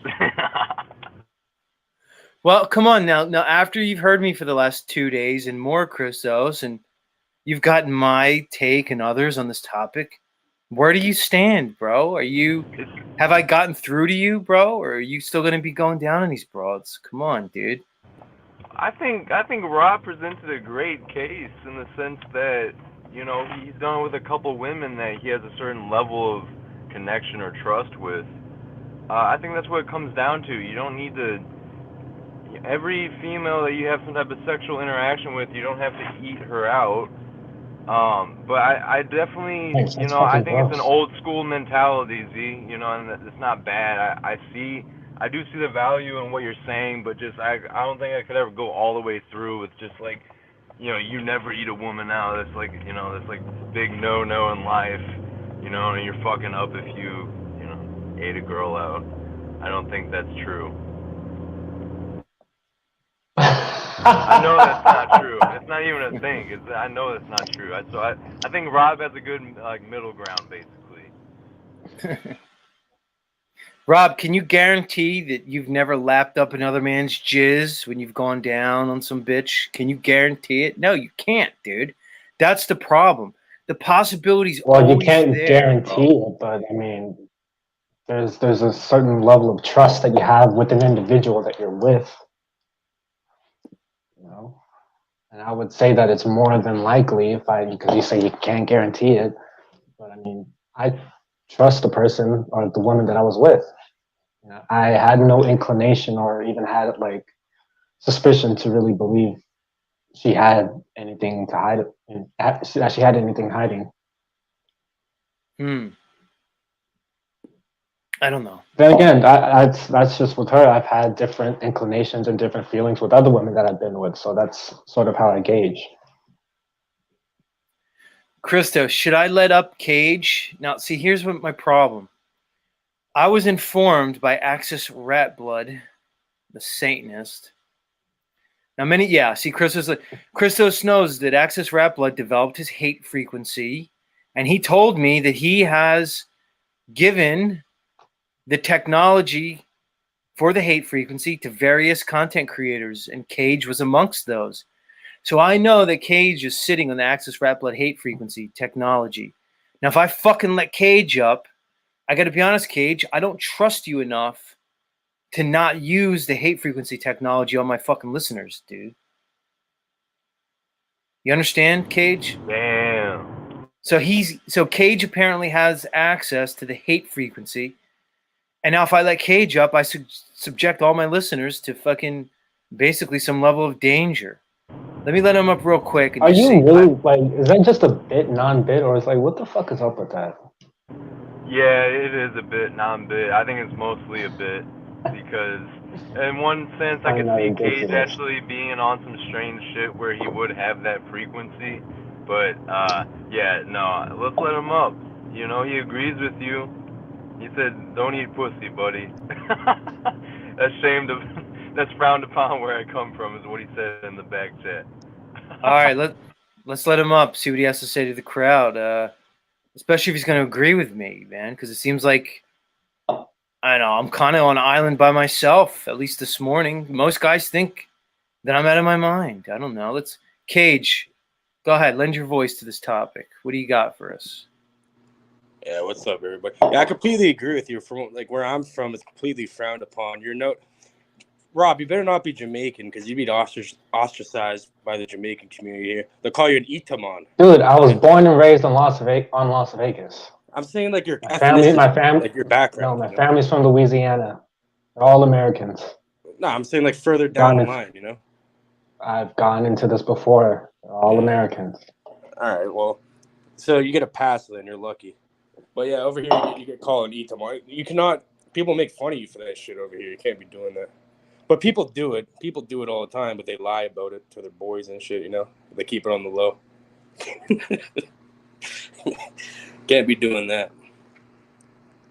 And yeah, no hate frequency, Z. I never clicked his links or any of that shit. He tried putting that on. Came on my show and he like put up like, the links on you. He's like, I'm gonna give you the weapon. And he says he's gonna give people this weapon so they destroy each other or something. I don't know. I've never. Right. So he developed this. Yeah, Christos. He's delusional. He developed a weapon of mass destruction, and now he's just willy-nilly throwing it out all across the Trutherverse. But I find it weird, Cage, because he gave you the weapon, he gave OTW the weapon, and he gave London Man the weapon. Like, why those three creators of all people? Like, Probably the ones that let him on the panel. I don't know. Yeah, I don't know, man. He didn't send you the link either. He sent like a few links in my channel. I never clicked them though. But he did. I was the first person he sent the link to, but I knew well enough not to click it, man. Yeah, I didn't either. I didn't either too. I knew too not to do that. Fuck that. Dude's yeah. I had a conversation with him. He just like wants to see everyone fucking suffer. It's weird. Well, ever since Paul put up that picture of him on a stream, I guess from his Facebook or some shit, where he's wearing like a leather vest and like the Mardi Gras beads, and you see that he has all his. Dude wears a fucking dog collar around his neck with spikes. Heidi's saying she heard the tone. No, you didn't. I'm in my grow room. There's like a fan in the background. That's it. Man, he's like a poster child for the disconnected fucking boomers and boomers, I believe, and all these middle-aged people that they don't know what the fuck they're doing making content. He's a Marilyn Manson wannabe. If you go onto his channel, it's weird as hell, man. It's like, I remember I looked at the recent video, he's with his daughter talking about how great his daughter is, and then the next video he's fucking bitching about how horrible his daughter is. I'm like, what the fuck are you doing? It's like a bipolar fucking relationship. He's a fucking Satanist, you know what I mean? Like, what do you expect? Man, Yeah, Z, I came on. I hit the link the other day, like your channel, to see what's going on here. I heard something about pierogi gate. Can you hear more?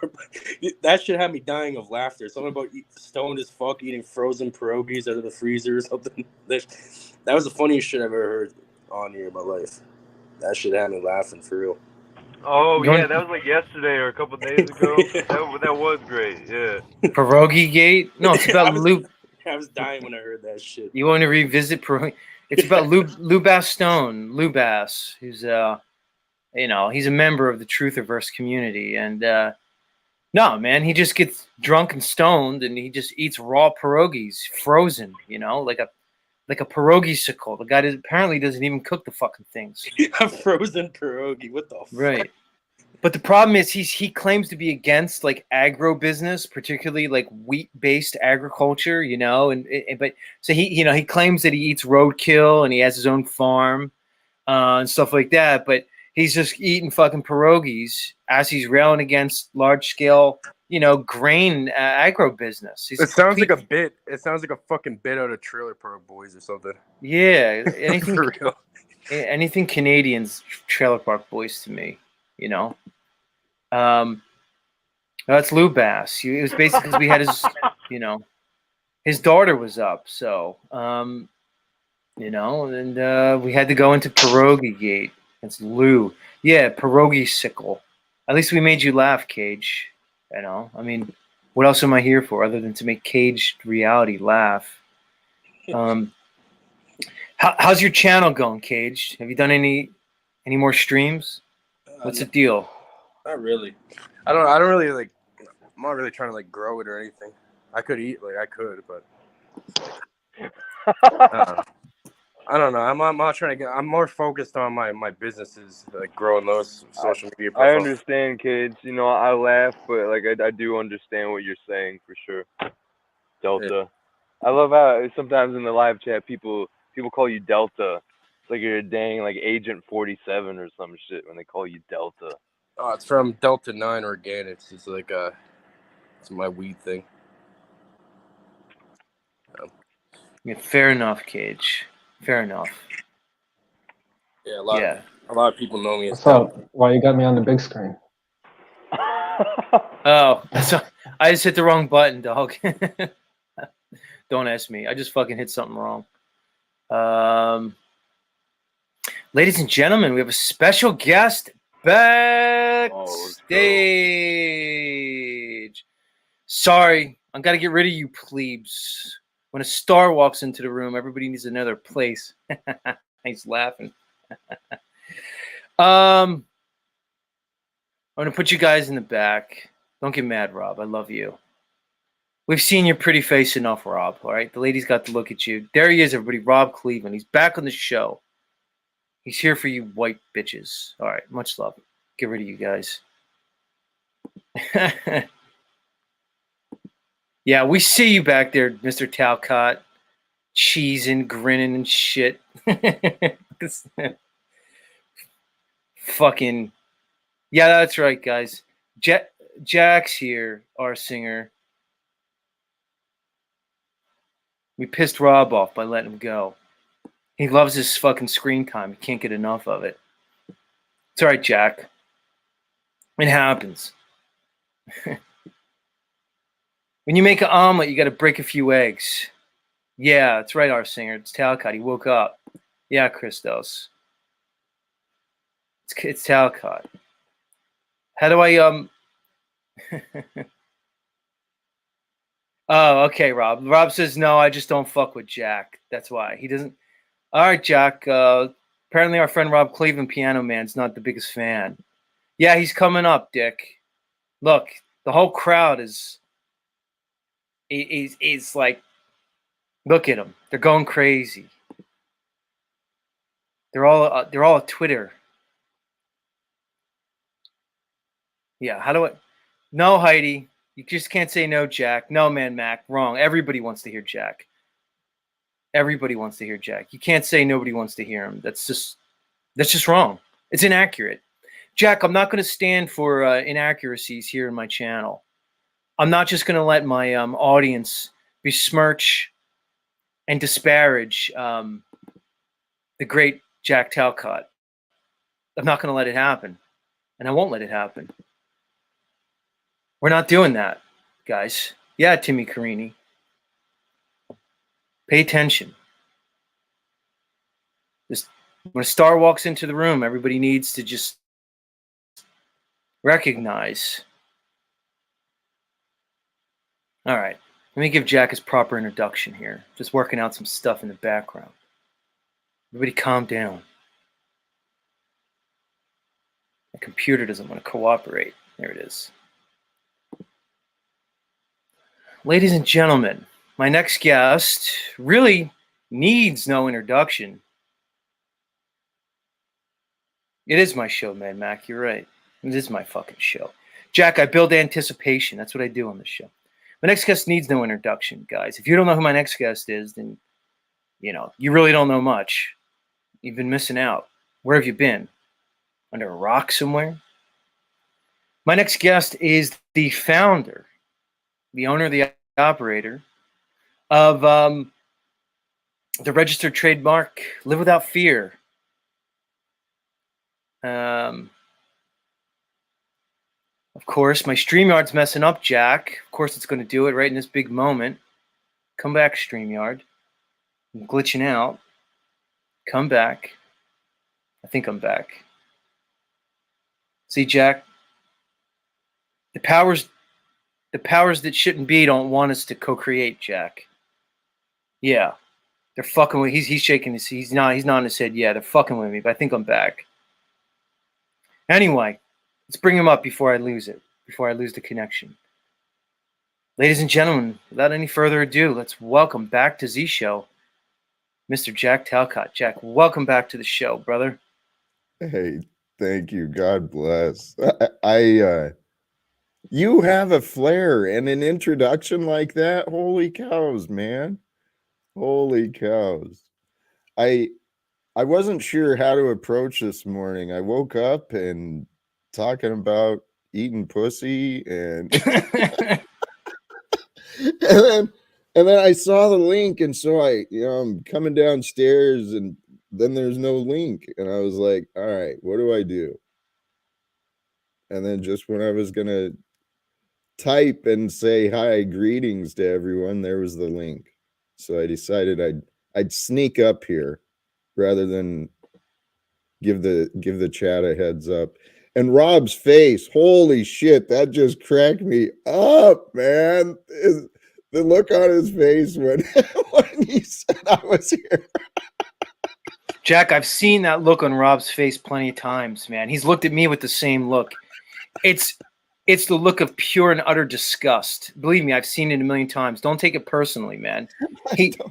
He's looked at me with that look like multiple. He pretty much looks at me like that every morning. It's weird, Rob. Like, I know what Jack's getting at, dude. Like, he just gets that look in his face, man, and it's like you just know what he's trying to say, man. It's the look of pure and utter disgust. Speaking about pure and utter disgust, Jack, weigh in on the topic, dude. I've made my stance known here in the Z Show, the Z Network, that I'm against cunnilingus, man. I don't think there's a man has any business going down on a woman under any circumstance. Now, that's just my feeling. The vast majority of the crowd disagrees with me. They think I'm crazy. They think like I was burnt at some time in the past. Oh, hold on, Jack. Let me pause. Okay, so Brielle's here. She says, good morning. Now, Brielle, I've heard you say multiple times that you feel my show is boring. I've seen you. Yeah, hold on, Jack. I need to address this with this Brielle, the lovely Brielle, who I love. Because that's what happened, Jack. These people go around and they say things like all around the truthiverse, and they feel as though they shouldn't be held accountable for it. Yeah, Suk, she says super boring. She's doubling down. But I know why she's here, Jack, is because her new boyfriend's here. I don't know if you heard, but there's news across the truthiverse and under the land of Unslavia is that our good friend of the show, Thunder Chicken, apparently has developed some type of relationship with Brielle. Brielle, I don't know if you know that Thunder Chicken let the cat out of the bag, but look, there he goes. He's blown her a kiss metaversally, Jack. Were you aware of this union, this Unslavia union? I'd heard about it in your show, Right. in your stream recently. It's Right. fascinating. It's great. So now she shows up to my boring show because her boyfriend's here every morning, and she just wants to be like, "Hi, Z." Like I didn't see you call me boring everywhere. You know, give me what's the deal, Brielle? You gonna let us in? Are you gonna spill the tea and your upcoming nuptials to Thunder Chicken? You gonna let us know what's going on? Yeah, she's just laughing. Yeah, keep laughing, Brielle. You know, your boy spilled the fucking beans, so now everybody knows. Jack, I told him if they get married under the banner of Unslavia, I guess they don't realize, I don't know, Thunder Chicken, the king of Unslavia, if you get married under that banner by the king, he has, by his, it's basically a godly divine right of the monarch that he has rights to her on their first night, bro. He gets first dibs on your lady. That's just the way it works when you live under a monarchy. What do you think, Jack? If those two get married, doesn't Paul? I mean, it seems as though Paul should have the rights to her first night, prima nota. What do you think, bro? I'm certain there could be a claim to be made there. That's for sure. Right. So sorry, Jack. I don't want to take the focus off you and me here, but when Brielle shows up to my show for the first time after claiming how incredibly boring it is, just because her boyfriend's here, I have to point it out. There's no way around it. You Absolutely. know. Absolutely. You're correct.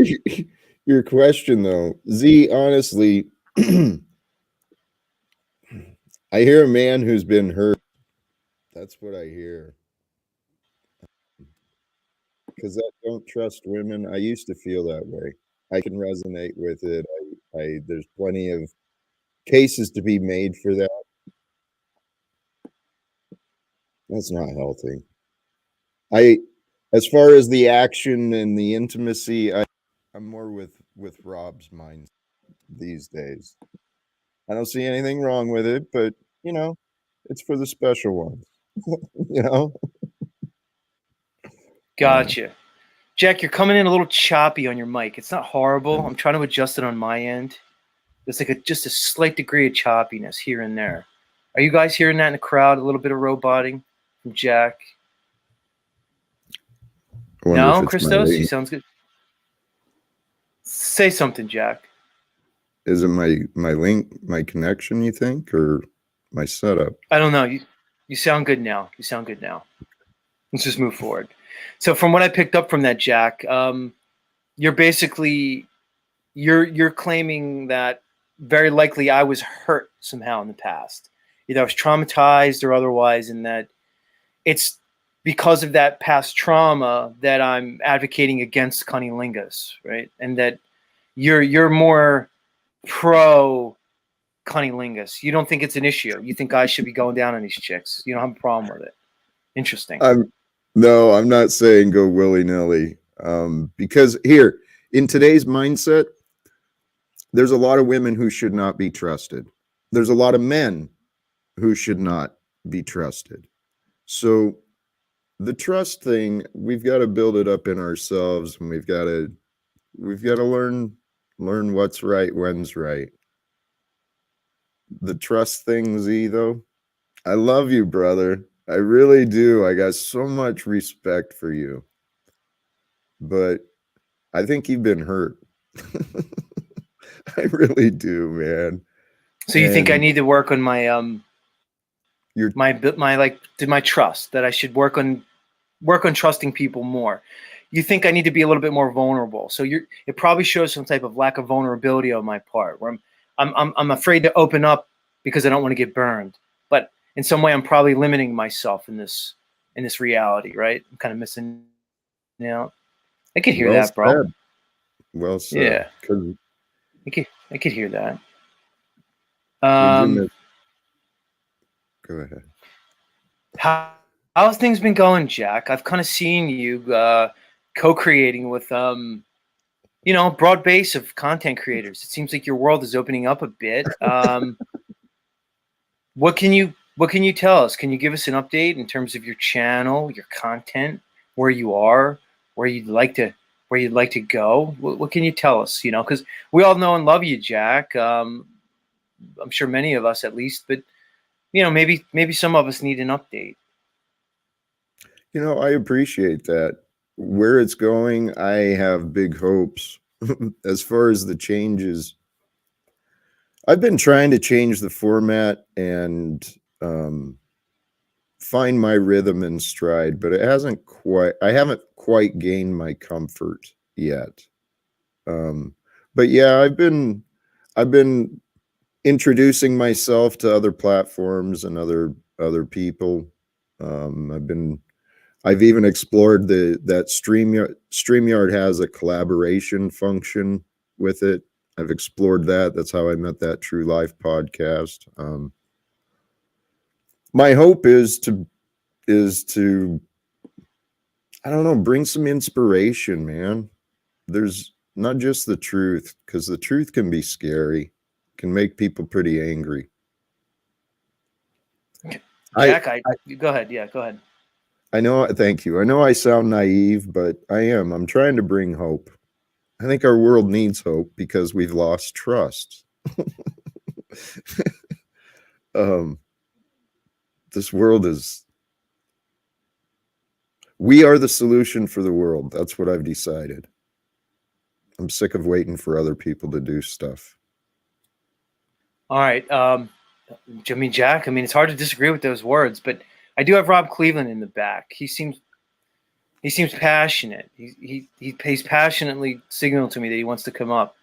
I'd imagine, Jack, he wants to address you in some way because, we speak every morning. So I can only imagine that this appearance from Rob Cleveland. Rob, how dare you interrupt my Jack segment? But I'm going to let it fly because it's you, Rob. So everybody, let's let Rob back up. Rob, what do you got to say, bro? I just wanted to say, Jack, I'm sorry, brother. I didn't mean that. I do fuck with you. I just don't fuck with some of the things that you do. That's it. Much love, Rob. Hey, and Z, I know this is your show, but please don't let me interrupt the flow. Man, you got people who are dedicated to you, love you, and I don't want to. Well, Jack, I think a lot of them have that same feeling towards you. All right, Rob, much love.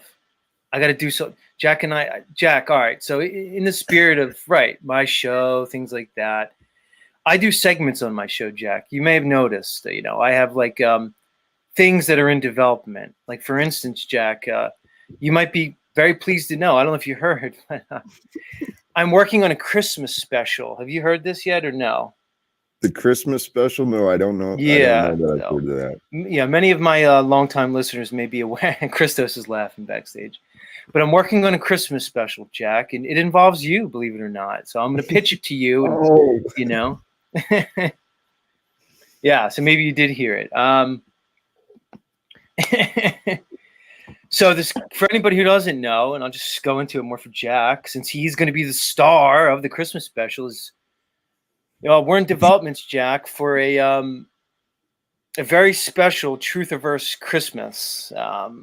So we have some time, we have some months before the Christmas season. But what I'm proposing, Jack, is a Christmas Carol. Scrooge, that whole thing. And Jack, I'm proposing that you play the lead role of Ebenezer Scrooge in our right. It's gold right away. So you can see how gold this is. So Jack, you're basically Ebenezer Scrooge. We're gonna do a play, man. We're gonna do a live action play right here in the Z Network, and I pretty much have it all worked out. All the different roles are going to be filled by different actors and personalities from around the Truthiverse community. For instance, you're going to be Scrooge. That's obvious. There's nobody else that could play the role of Scrooge. Like, if you don't go down with this, then the whole show's off because I can't replace you, right? No, Mr. Miyagi, I'm not going to be Tiny Tim. Tiny Tim is Moose, okay? There's no, right, Jack knows. There's no other person that could play the role of Tiny Tim other than Moose. That's it. He has to be Tiny Tim. Could you hear Moose? You know, God bless us, everyone, and that Moose fucking high frequency voice that he has. Moose is Tiny Tim, straight up. Okay. Yeah, Pamela's laughing, right? We're gonna get a roll for you. All right, Pamela. I was wondering who the ghost of Christmas past was gonna be. It's Pamela, Mystical Musings. You're the ghost of Christmas past. You are. You come in, you bring Jack into his past, you show him all the mistakes he made in his life and how he missed out on true love and acceptance. That's going to be you, Pamela. Right. Thank you. Mr. Miyagi's laughing. He knows I'm right. Pamela Mystical Musings is the ghost of Bob Cratchit, so he could be Moose's dad, you know? And you could be like, fuck you, Moose. You're late again. I'm docking you a shilling's worth of pay, you know? And then the role of Jacob Marley. Are you familiar with A Christmas Carol and all that? Charles Dickens. Are you aware of this? Of A Christmas Carol, dude? Right. Years. Yeah. Oh, anyway, it's okay. I'm sure all the whole audience is. Yeah, Uncle Singer, Jack lacks knowledge of pop cultural references, music, plays, movies. What's up, Rob? You want to come back up again, Rob? What's going on? What do you want, Rob? What's he saying? Come back up, Rob. What's up, Rob? What are you trying to say? No, I'm one of those that doesn't get. I'm like Jack Talcott. I don't get those references, pop culture references either. Fuck. All right, Rob, get out of here. So here's the thing. Literally everybody listens to me knows A Christmas Carol, except you two. So anyway, the point is, guys, Jack's gonna be starring in his own Christmas play. But Jack, we're gonna put the Christmas special aside. We're gonna work on that. That's gonna be a big production. It's gonna take time. But in the spirit of that, I've developed a segment here for you on my show when you show up. It's called Talcott Reads the Classics. All right. So what it's going to be, everybody, Jack and I, and maybe other people, we're going to read classic moments from cinema history, Hollywood classical movie moments read by one Jack Talcott. All right, Jack? Now, I have a very special excerpt for us today, Jack. And I want to get started with it, Jack. So, are you ready? Is your voice prepared? It's a little rough, but yeah, it's good. All right. Because I've seen you, Jack. You seem to be a pretty good voice actor. You know, like you read well, you present well. Heidi's already hates it. Come on, Heidi, give it a chance. Heidi's trashing my segment before it even starts. Come on, Heidi. It's not cool. It's not cool, Heidi. So Jack, it's funny because your lack of pop culture is hilarious. But Jack, are you aware of a movie that came out in the 90s called A Few Good Men, starring Nicholas and Tom Cruise? I remember seeing that. All right, Jack's nodding his head yes. You guys remember, chat, the movie A Few Good Men? It's pretty much a very iconic movie. Yes. Well, Heidi's laughing. For everybody's listening pleasure today, here on the Z Network, Mr. Talcott and I are going to present to you our rendition, our reading of the classic courtroom scene, the climax scene of the movie A Few Good Men. Now, Jack will be. Hold on, I got to prep my crown, Jack. Stop. Jack, this is serious. It's a serious role, man. You got to get your acting face on. Come on, man. Right, Rule by Saturn says it. You can't handle the truth. Now, this is a classic movie moment, Jack. This movie went down in cinema history. Almost everybody knows it. But I think you and I are going to be able to bring our own take, our own flavor to this classic scene. Who knows? Who knows?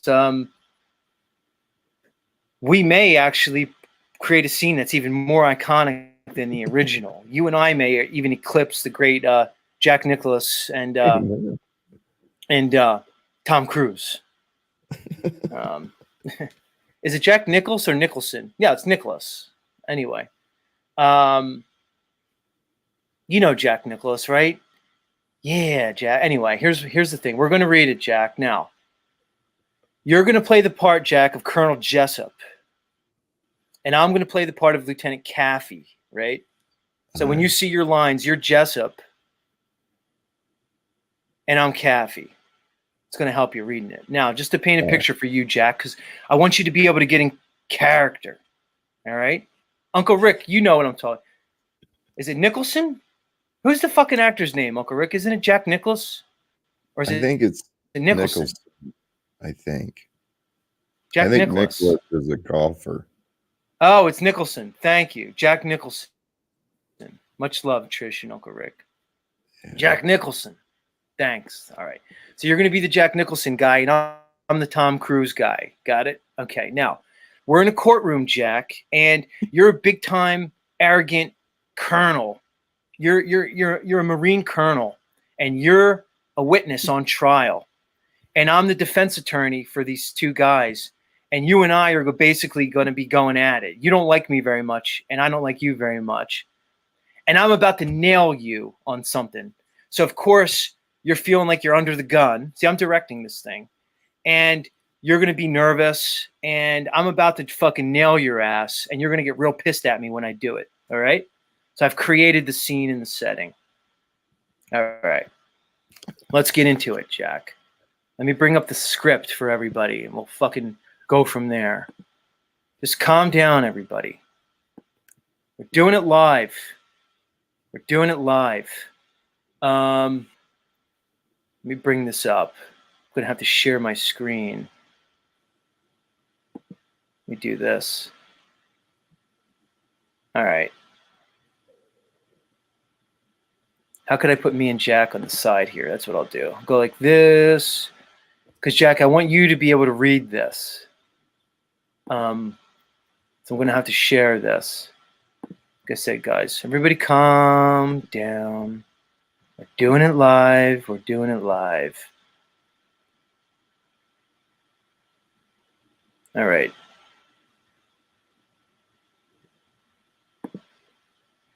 Jack, can you see my screen? Yes. All right. Let me make it bigger. Let me zoom in on this. What view do I need here? Let's make this bigger. All right, Jack. There we go. Oh, yeah. You can read that, right? Yes. All right. Much better. Thank you. All right. You sure you could read that, homie? All right. Yes.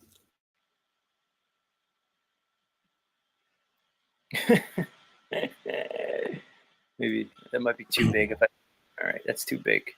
Yeah. All right. No, that's probably good. You can read that, right, Jack? All right. Mm-hmm. Crowd, can you hear us? Yeah, I'm sure you can. All right. All right, Jack. Here we go. Ladies and gentlemen, I gotta introduce the segment properly, Jack. This is the first one. This is the initial one. Ladies and gentlemen,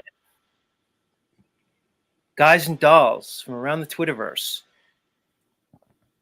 welcome to a Z show, a Z Network original production. Jack Talcott reads the classics. All right, Jack, get in a character. Ready? Hold on. This is for you. This is for Talcott Clip Collection. You fucking paying attention? All right, here we go. All right, I'm Caffey. You're Jessup. Get in the character, Jack. Bring the emotion, Jack. We're doing this for the crowd. All right, Jack, you're Caffey. Ready? Go. Oh, I'm Caffey. Colonel, the 6 a.m. flight. No, sorry.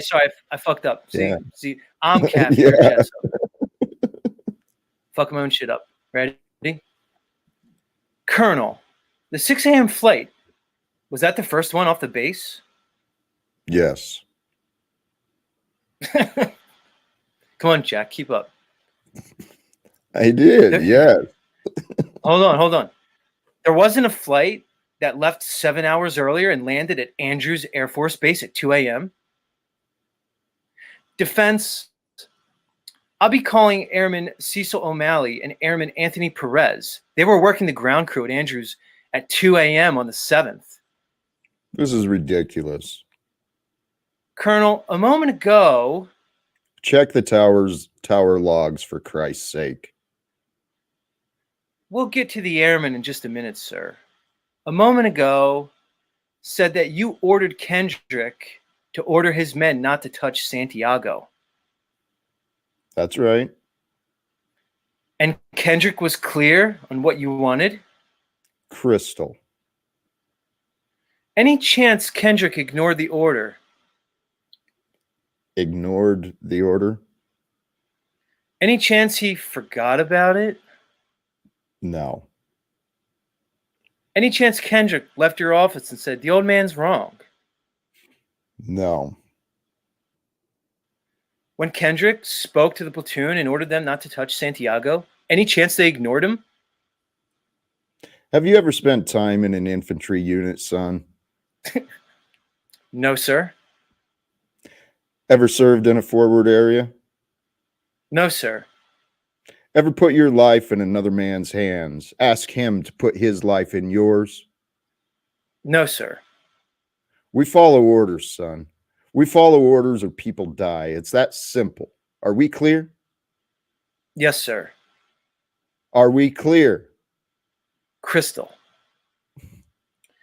Colonel, I have just one more question before I call Airman O'Malley and Airman Perez. If you gave an order that Santiago wasn't to be touched, and your orders are always followed, then why would he be in danger? Why would it be necessary to transfer him off base? Private Santiago was a substandard Marine. He was being transferred off the base because... But that's not what you said. You said he was being transferred because he was in grave danger. Yes, that's correct, but... You said he was in danger. I said grave danger, and you said... Yes, I recall what... I can have the court reporter read back your... I know what I said. I don't need it read back to me like I'm a damn... Then why the two orders, Colonel? Why did you... Sometimes men take matters into their own hands. No, sir. You made it clear just a moment ago that your men never take matters into their own hands. Your men follow orders or people die. So Santiago shouldn't have been in any danger at all. Should he have, Colonel? You little bastard. I'd like an answer to the question, Judge. If Kendrick told his men that Santiago wasn't to be touched, then why did he have to be transferred, Colonel? Kendrick ordered the code red, didn't he? Because that's what you told Kendrick to do. And when it went bad, you cut those guys loose. You had Markinson sign a phony transfer order. You doctored the logbooks. I'll ask for the fourth time.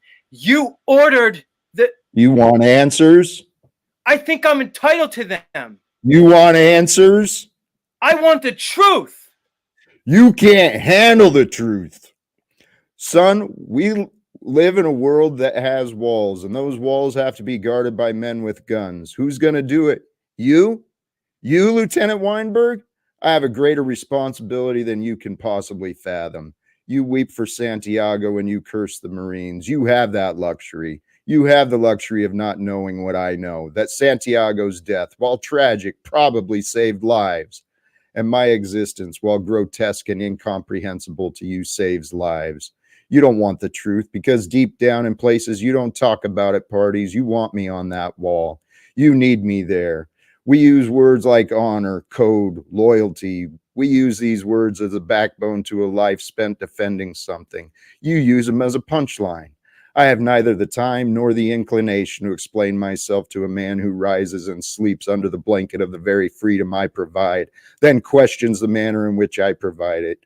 I'd prefer you just said thank you and went on your way. Otherwise, I suggest you pick up a weapon and stand a post. Either way, I don't give a damn what you think you're entitled to. Did you order the code red?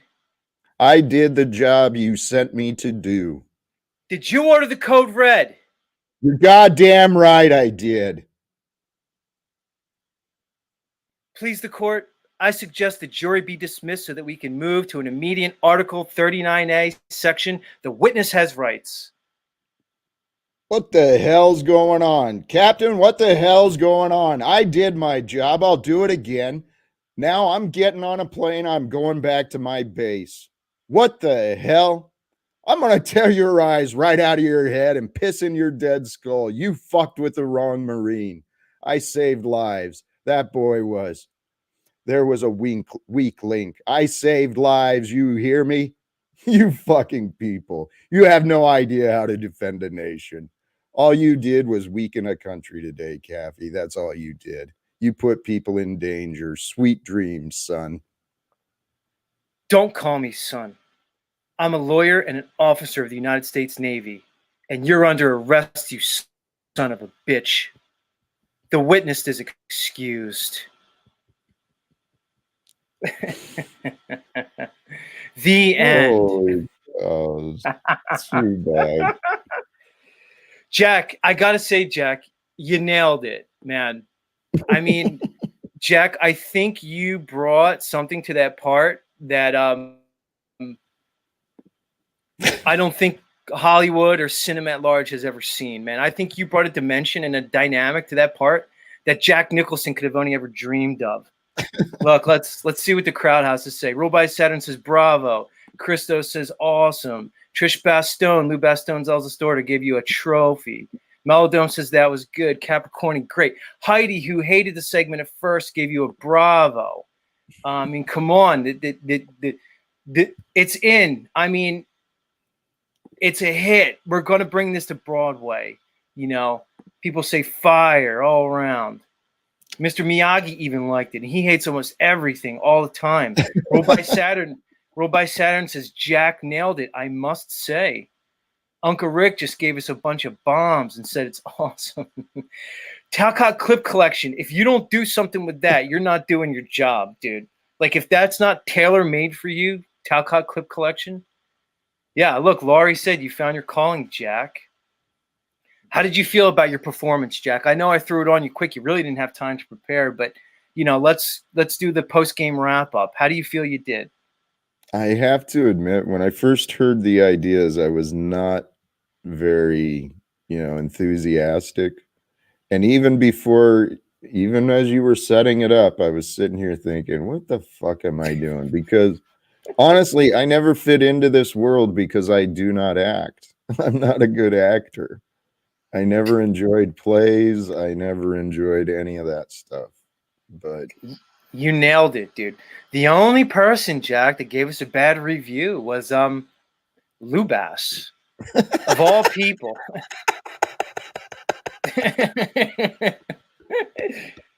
Of all people, the one person who comes in and has the fucking balls to give us a rotten tomato on that one was Lubas. So I don't know, Lou.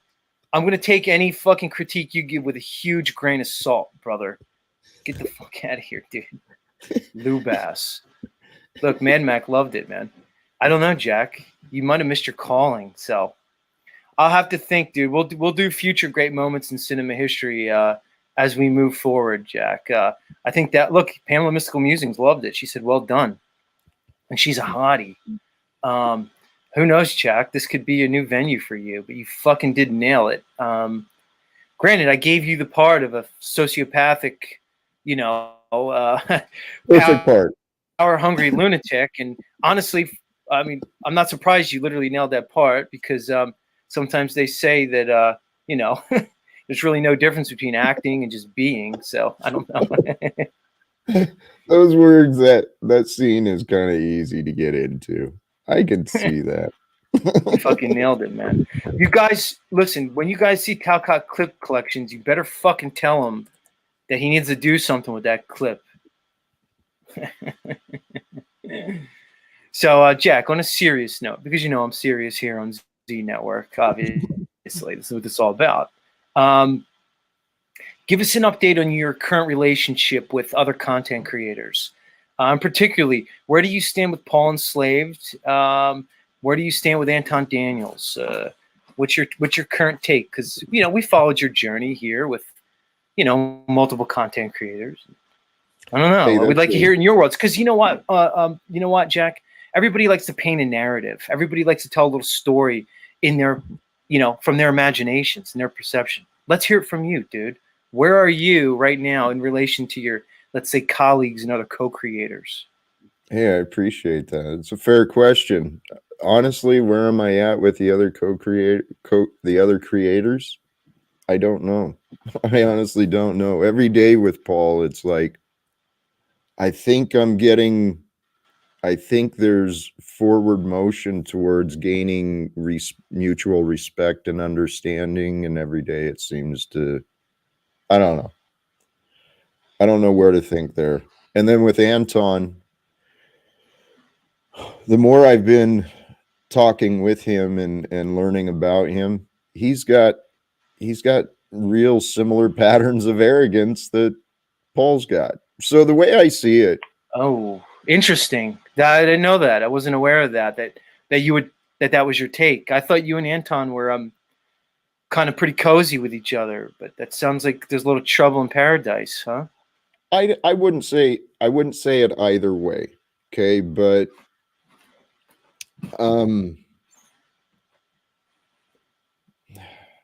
I just know what I see, and it's the ego. Z, this is my life, my purpose. I've been studying the ego. People like to show me their egos. And someday, I'm going to get past these damn egos, and then we're going to I don't know what the future will bring, Z. I don't know. It's interesting that you just expressed that. Let's let Rob Cleveland up. He's got a lot to say this morning. Rob, welcome back. Rob? There he is. We can't hear you. You're roboting. Hello, can you hear me? Yeah, that's better. Yeah, I mean, I didn't really have nothing to say. Oh, word. I Gotcha. know. Yeah, I was just making funny faces. What? What'd you say? You're making fun He of was us? making funny faces. He was having fun. Oh. Fucking Rob. Get out of here, Rob. You're such a fucking panel whore. He loves showing his face because he knows he flashes them pearly whites and he knows he gets those ladies all cotton bothered. Man. Man. And brothers always be showing their teeth, man. Always be showing them teeth, grinning and shit. Look, he's laughing. Much love. Look, Freedom Grower wants to weigh in. He said Paul and Antoine. Everybody calls Antoine, Jack. They say Paul and Antoine need Jack's life coach leadership to help them. Freedom Growers actually thinks that they actually need you more than you need them. I don't know, man. He's being sarcastic, but Oh. that is, I actually, if we would say to help them be more successful, and I don't think Paul or Anton need Jack at all, but I think if they listened to me, they'd feel better about where they're at and what they could accomplish. And I honestly, I mean, it's not arrogance. It's just a perception. You know, I see this information and I see many people teaching it, but they're teaching it just like a little bit off. Anton is an example. He's got people pay him for coaching, but he's pointing them in the direction of the fiat value rather than the internal value. Anyway.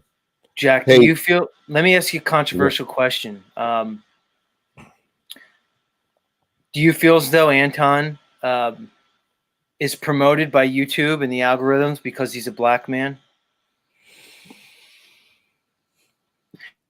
I don't know. Meaning to say, Jack, do black men on this platform have greater latitude in being able to express themselves? Meaning to say, can a black man be more controversial and escape censorship because he's black? Is there a bias? Yes or no? There's different biases for different reasons. And I think different color, different shades, I think we can push even though they say even it's supposedly equitable rules and even though it's supposedly equitable rules, I'm sure there is differences between what people can get away with. If anything, just from the viewers. I mean, I don't know. It's an interesting question. Right now, Z, all of these dynamics, I find them so fascinating because there is different dynamics to different colors, different genders, different wealth. And then you bring all of these things into different realities between the physical reality, the virtual reality. Dude, I don't know. That probably didn't make much sense. No, I understand what you're getting at, dude. I mean, my question was, do Black content creators have greater latitude and a greater ability to delve into the controversial? Because does the platform, I don't know. I mean, if I'm to be honest, I would probably say that's a component. Because I've seen some evidence on this platform throughout the months and years that Black folk get away with a little bit more on these platforms because they have a little bit more of immunity in sort of the topics they cover. They can make fun of white people and Black people, right? And they seem to be able to do it with relatively little censorship. Where I wonder, Jack, if I came on and hammered Black people all day, if I would have that same type of deference. But I don't know. I'm not sure. I just kind of, it's a hunch I have. And I don't want to say Anton's success is all based on his color, but I don't know. I think there's a part of it. Anyway, I got another guest, but Andrew, I see you back there. Do you want to come up and talk to Jack specifically, or do you want to talk about something else? Because if you just want to come up and talk about something else, I'll let Jack go. I don't want to hold him here. He's big time now, dude. He's dealing with big time content creators. Where we're blessed that he came and visited us this morning. So we don't want to. We want to be cognizant of all his time and energy. So, all right, Jack, why don't we bid you farewell for now, and maybe just give us some closing thoughts before you head out, bro. Respect. Thank you. First of all, regardless of how big or whatever I might be, I'm the one setting the damn alarm to wake my ass early up. So wake my ass up early so I can spend time with Z. Are you kidding me? Thank you, brother. I hope to see you. I've been wondering, should I try and you are invited if you're ever available. Please join me. I think we could have some fun conversations, and I won't put you on the spot to read scripts either. Hey, much love, and for those who are and who have filled the roles, happy Father's Day to all those. Much love. Thanks, Z. Peace. Much love, Jack. Much love to you. Peace and love. Peace and love. All right, Jack Talcott, everybody. He stopped by. He gave us his rendition of A Few Good Men. It seemed like by and large the crowd liked it. I especially liked the part where we hit the climax, where Jack told everybody that they can't handle the truth and that the walls need to be guarded by him. Let's set up Andrew. Andrew, what's on your mind this morning, dude? You're not butthurt because my audience thinks you're creepy, dude. Get over it, dude. You're spiraling on the fact that my fucking audience thinks you're creepy. What's going on? Andrew, welcome back. Hey, good morning. And I don't even know what creepy even means. They're only saying that because they're repeating what you're saying. I'm not even sure why you're saying it, other than what wobbly boost is. You got it backwards. No, dude. I mean, audience... I could call you creepy, couldn't I? And just, well, you can, but no, it's not the same because you're objectively creepy and I'm not. So it's not the same, dude. It's a baseless accusation, but whatever. Flatman X, is Andrew creepy? Help him out here. Andrew, I'm trying to tell you, dude, the first step is admitting that you're creepy. Acceptance is the first step towards recovery. Now, you can take it either one of two ways. You could just accept your creepiness and run with it. You could probably make it work for you. You can work on being less creepy. Because it's beyond it speaks for itself, dude. Creepy doesn't need definition. It's just implied. Absolutely, it doesn't. Okay, I'm not here to talk about that. Okay, I don't give a shit. Look how pissed off he's. Look, guys, he's so in his feelings. He hates the creepy thing, And let's correct the record, Andrew. Well, It if I wasn't. call you a pedophile right now and start making accusations against you, would that be valid? Well, I think that's probably a false equivalency, like calling somebody creepy, but because being a pedophile involves like an act, right? Like to say, okay, you made acts against children, so you'd be making a claim. But calling you creepy, I think, is not equivalent. I think there's a difference, dude. And to correct the record, it's not my audience following me. My audience is the ones. They're the ones that decided you're creepy, dude. I'm just echoing their sentiments. No, they're echoing what you're saying, and you're echoing what Wobbly said. And that guy is a fucking that dude's. All a lunatic. right, hold on. Let's put it to a vote, audience. I didn't Yeah, want to they're go gonna here. vote based on your show. Oh, really? Well, you say my audience doesn't have their own mind? Guys, is Andrew creepy? Yes or no? At least mostly creepy. He doesn't have to be all the way creepy. So is Andrew mostly creepy? Yes or no? Come on, guys. Feel free to vote. Most of you have seen him before. You hear him. Yep. Let's play it out. Let's give the audience time to weigh in. I can't see the chat right now, so I don't really care. It doesn't matter if people think I'm creepy or whatever. I mean, I'm not. But it doesn't matter. I was just chiming in real quick to. Spirit Taco says you have agent vibes. Matt Geiger says you're 50-50 creepy. Our singer says you're halfway creepy.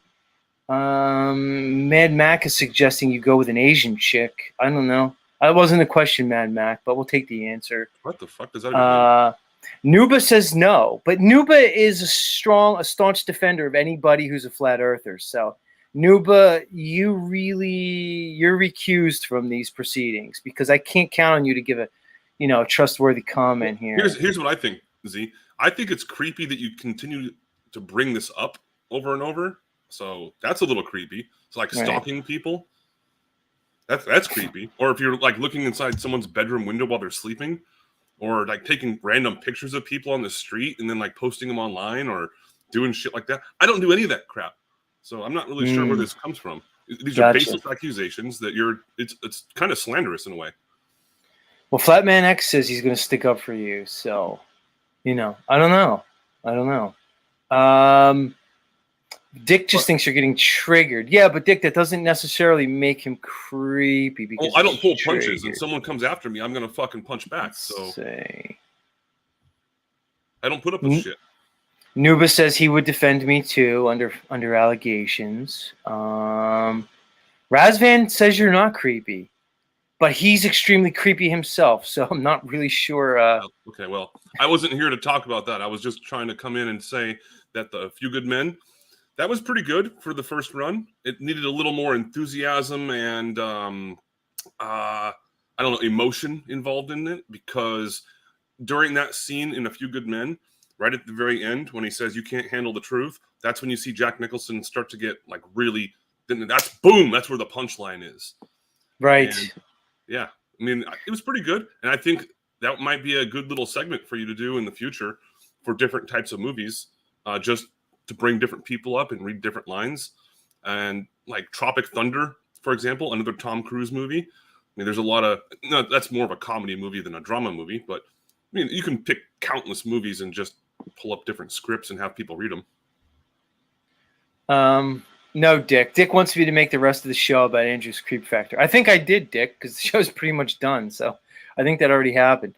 I agree. See, the thing with Jack is I thought he did a great reading, but you have to understand he was a little bit of a disadvantage because Jack has and this is the weird thing about Mr. Talcott, and he's completely unaware of like most things in pop culture. Like he consistently doesn't know like music, like songs that everybody knows. He's unaware of them.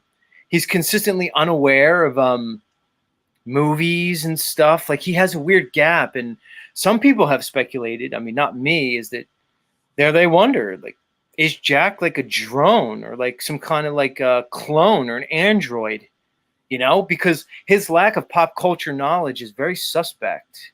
So we have to cut Jack some slack, because as he was reading that was very likely a cold read for him, because you and I know that as the iconic scene where Jack Nicholson, who I was calling Jack Nicholas, basically like it's the climax of the movie, because he knows he's caught.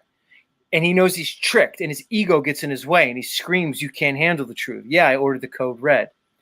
But, yeah, Jack's not aware of that stuff. which Yeah, begs and the reading question. scripts, a lot Yeah. of actors have to read their script over and over and over, and they even do it in the mirror and stuff just to see their own reactions, and they like how to fake cry on a scene. It takes a lot of practice to do that kind of stuff. So it's when you're on the spot, because you kind of did put him on the spot. It's difficult. Yeah. All right, Andrew. I appreciate your take. I thought Jack did great. It seems like you thought it was a fair performance yourself. All right, Yeah. Andrew. So Thank you very much. it seems like you're upset with the whole creepy narrative. I know we're stepping on your game, dude. I know you're prepping yourself for Oktoberfest, and these ladies okay, you're let me looking clarify for, something so. too about that. I'm not going to Flattoberfest to get laid. Okay, if I happen to meet a nice lady there that's in the same area as me, that's not going to be a long distance relationship, then okay, I'll meet with her, but I'm not going to fuck her the first night. I don't do that. Like the doctor I just hooked up with a couple days ago.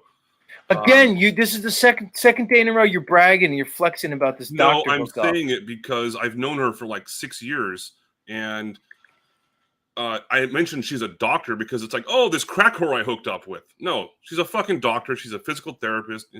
She's a PhD in physical therapy. So it's just like I've known her for a long time. She's not a PhD, likely. She's probably a doctor of physical therapy, which is a. Well, that's what she Go told me. ahead. She works at the VA. I've known her for a long time. Right. It's probably a professional doctor. Go ahead. Continue. So, anyways, I'm just saying that when I hook up with a lady, and by the way, we didn't have sex. We just kind of made out and did. Andrew, I'm gonna gag myself with a spoon as you fucking tell the story, dude. And you're coming up here trying to convince me against your creepiness. You're doubling and tripling down on creepiness right now as you're trying to argue against it. Make it make sense, everybody. You're right. Look, thank you. This guy says this cat hella creepy. Andrew, you can't. You can't just fucking come up here and say you're not a creep and give us the creepiest story anybody's heard. Look, Emilios, man, agrees. You fucking creep.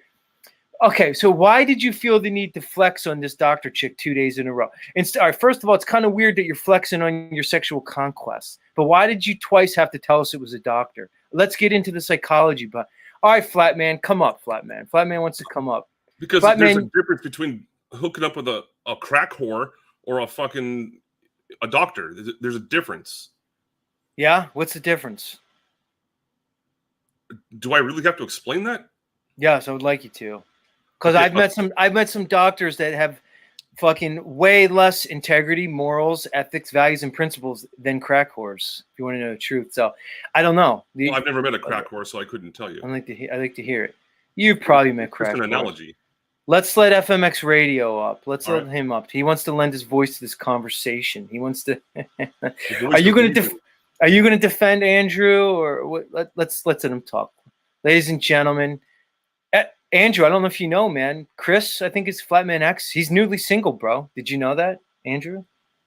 I have heard that, yeah. Yeah. Let's let up the newly single ladies. Pay attention. Flatman X, welcome back to the stream, dog.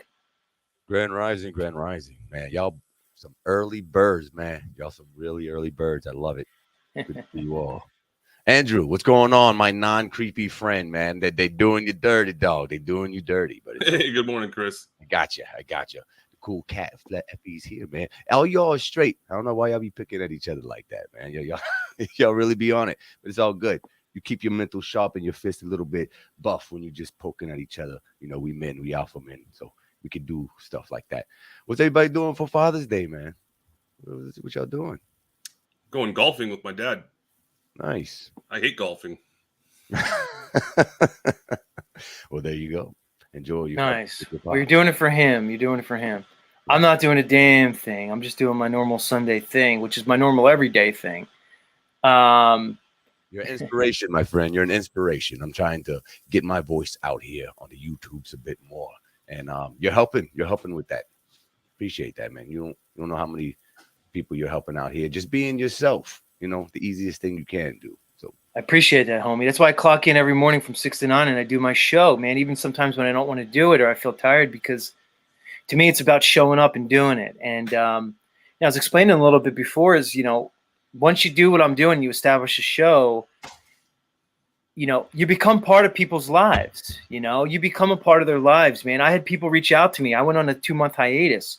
They said, Z, I'm OCD, bro. Your show's a part of my movie. I'm flipping out. Now, I don't think I should be responsible to anybody else, because in reality, there has to be boundaries. I present myself here. You all can choose to come here and consume and participate with my content or not. But I do realize that I kind of have a relationship with my quote unquote fans to be here for them. They appreciate me. I appreciate them. They get value. I get value. I get just as much value out of this as probably they do, maybe even more. Because for me, dude, it's a creative experience for me. I get to come on here and I get to express myself in a creative way. And that's something I can't really have in my everyday life, dude. So yeah, dude. And, you know, I'm just trying to dedicate to myself to this process. I don't want to stream all day. I do a 3-hour show each day. And so far, it seems to be vibing pretty good, man. So I appreciate the big ups, dog. What time do you get up in the morning? Like 5? Yeah, I wake up at 5 Eastern Standard Time. I drink my coffee. You know, I set up. All I have to do is set up. I just put up a tarp behind me, and I just put up a little, like there's a light, like a ring you're light. Not in a hole in the ground this whole time? But you just kind of just went in the backyard and jumped in a hole with a camera. Like, yeah, all right, everybody, good morning. Bro, it ain't that far off. Trust me, it ain't that far off. Plus, I like. You used to do like 9-hour streams or something like that on Sunday, didn't you? I used to do long Sunday streams, man. I would get a lot of viewers, dude, and I'd get heavy hitters on my panel. But like I said earlier in the stream, I kind of changed my game up a little bit for multiple reasons, where I don't want to be so dependent on my panel. I want to be come on here, bring the Z thing, and then whatever comes from it, comes from it. You know what I mean? So I'll come on here one morning, and all of a sudden now I'll develop these segments. Now I got the Jack Talcott reads the classic segment, so I know when Jack comes on, he's good for a segment. Boom. I know when OTW News comes on, I'm good for a news segment, you know, and then I'll develop something with you, like Flatman X, like you'll come on and we'll develop some shtick that'll have to do with your DJing and your music and shit, you know. Maybe I'll bring you on as like the house DJ, and you could drop some sounds and shit, you know. So yeah, and Z, why aren't you on Rockfin? You need to be on Rockfin, homie. That's the spot. no, because guys, come on, you see Rockfin's going downhill. You guys can't see that. No, son, you fucked up. If you get on Rockfin, you can see the analytics, my dude. It's always on the rise, my dude. It's always on the rise. No, I'm not hearing that from other creators. Hey, they told me they started paying them less and less, and no, I don't know. Because those people aren't really adaptable, I like to call them. I don't want to belittle them, but we have to be a bit more thick-skinned with the times as they shift and change. And that has to do with all aspects of your life, even your professional ones, even ones when you get complacent, because that's complacency is a really big deal for us males. And it happens when we get comfortable. So when you get used to a certain amount of money, we're doing a certain amount of work, all of a sudden it's shifted. Like, nah, fuck this. I'm just going to quit, blah, blah, blah. Nah, can't do that, man. It is what it is.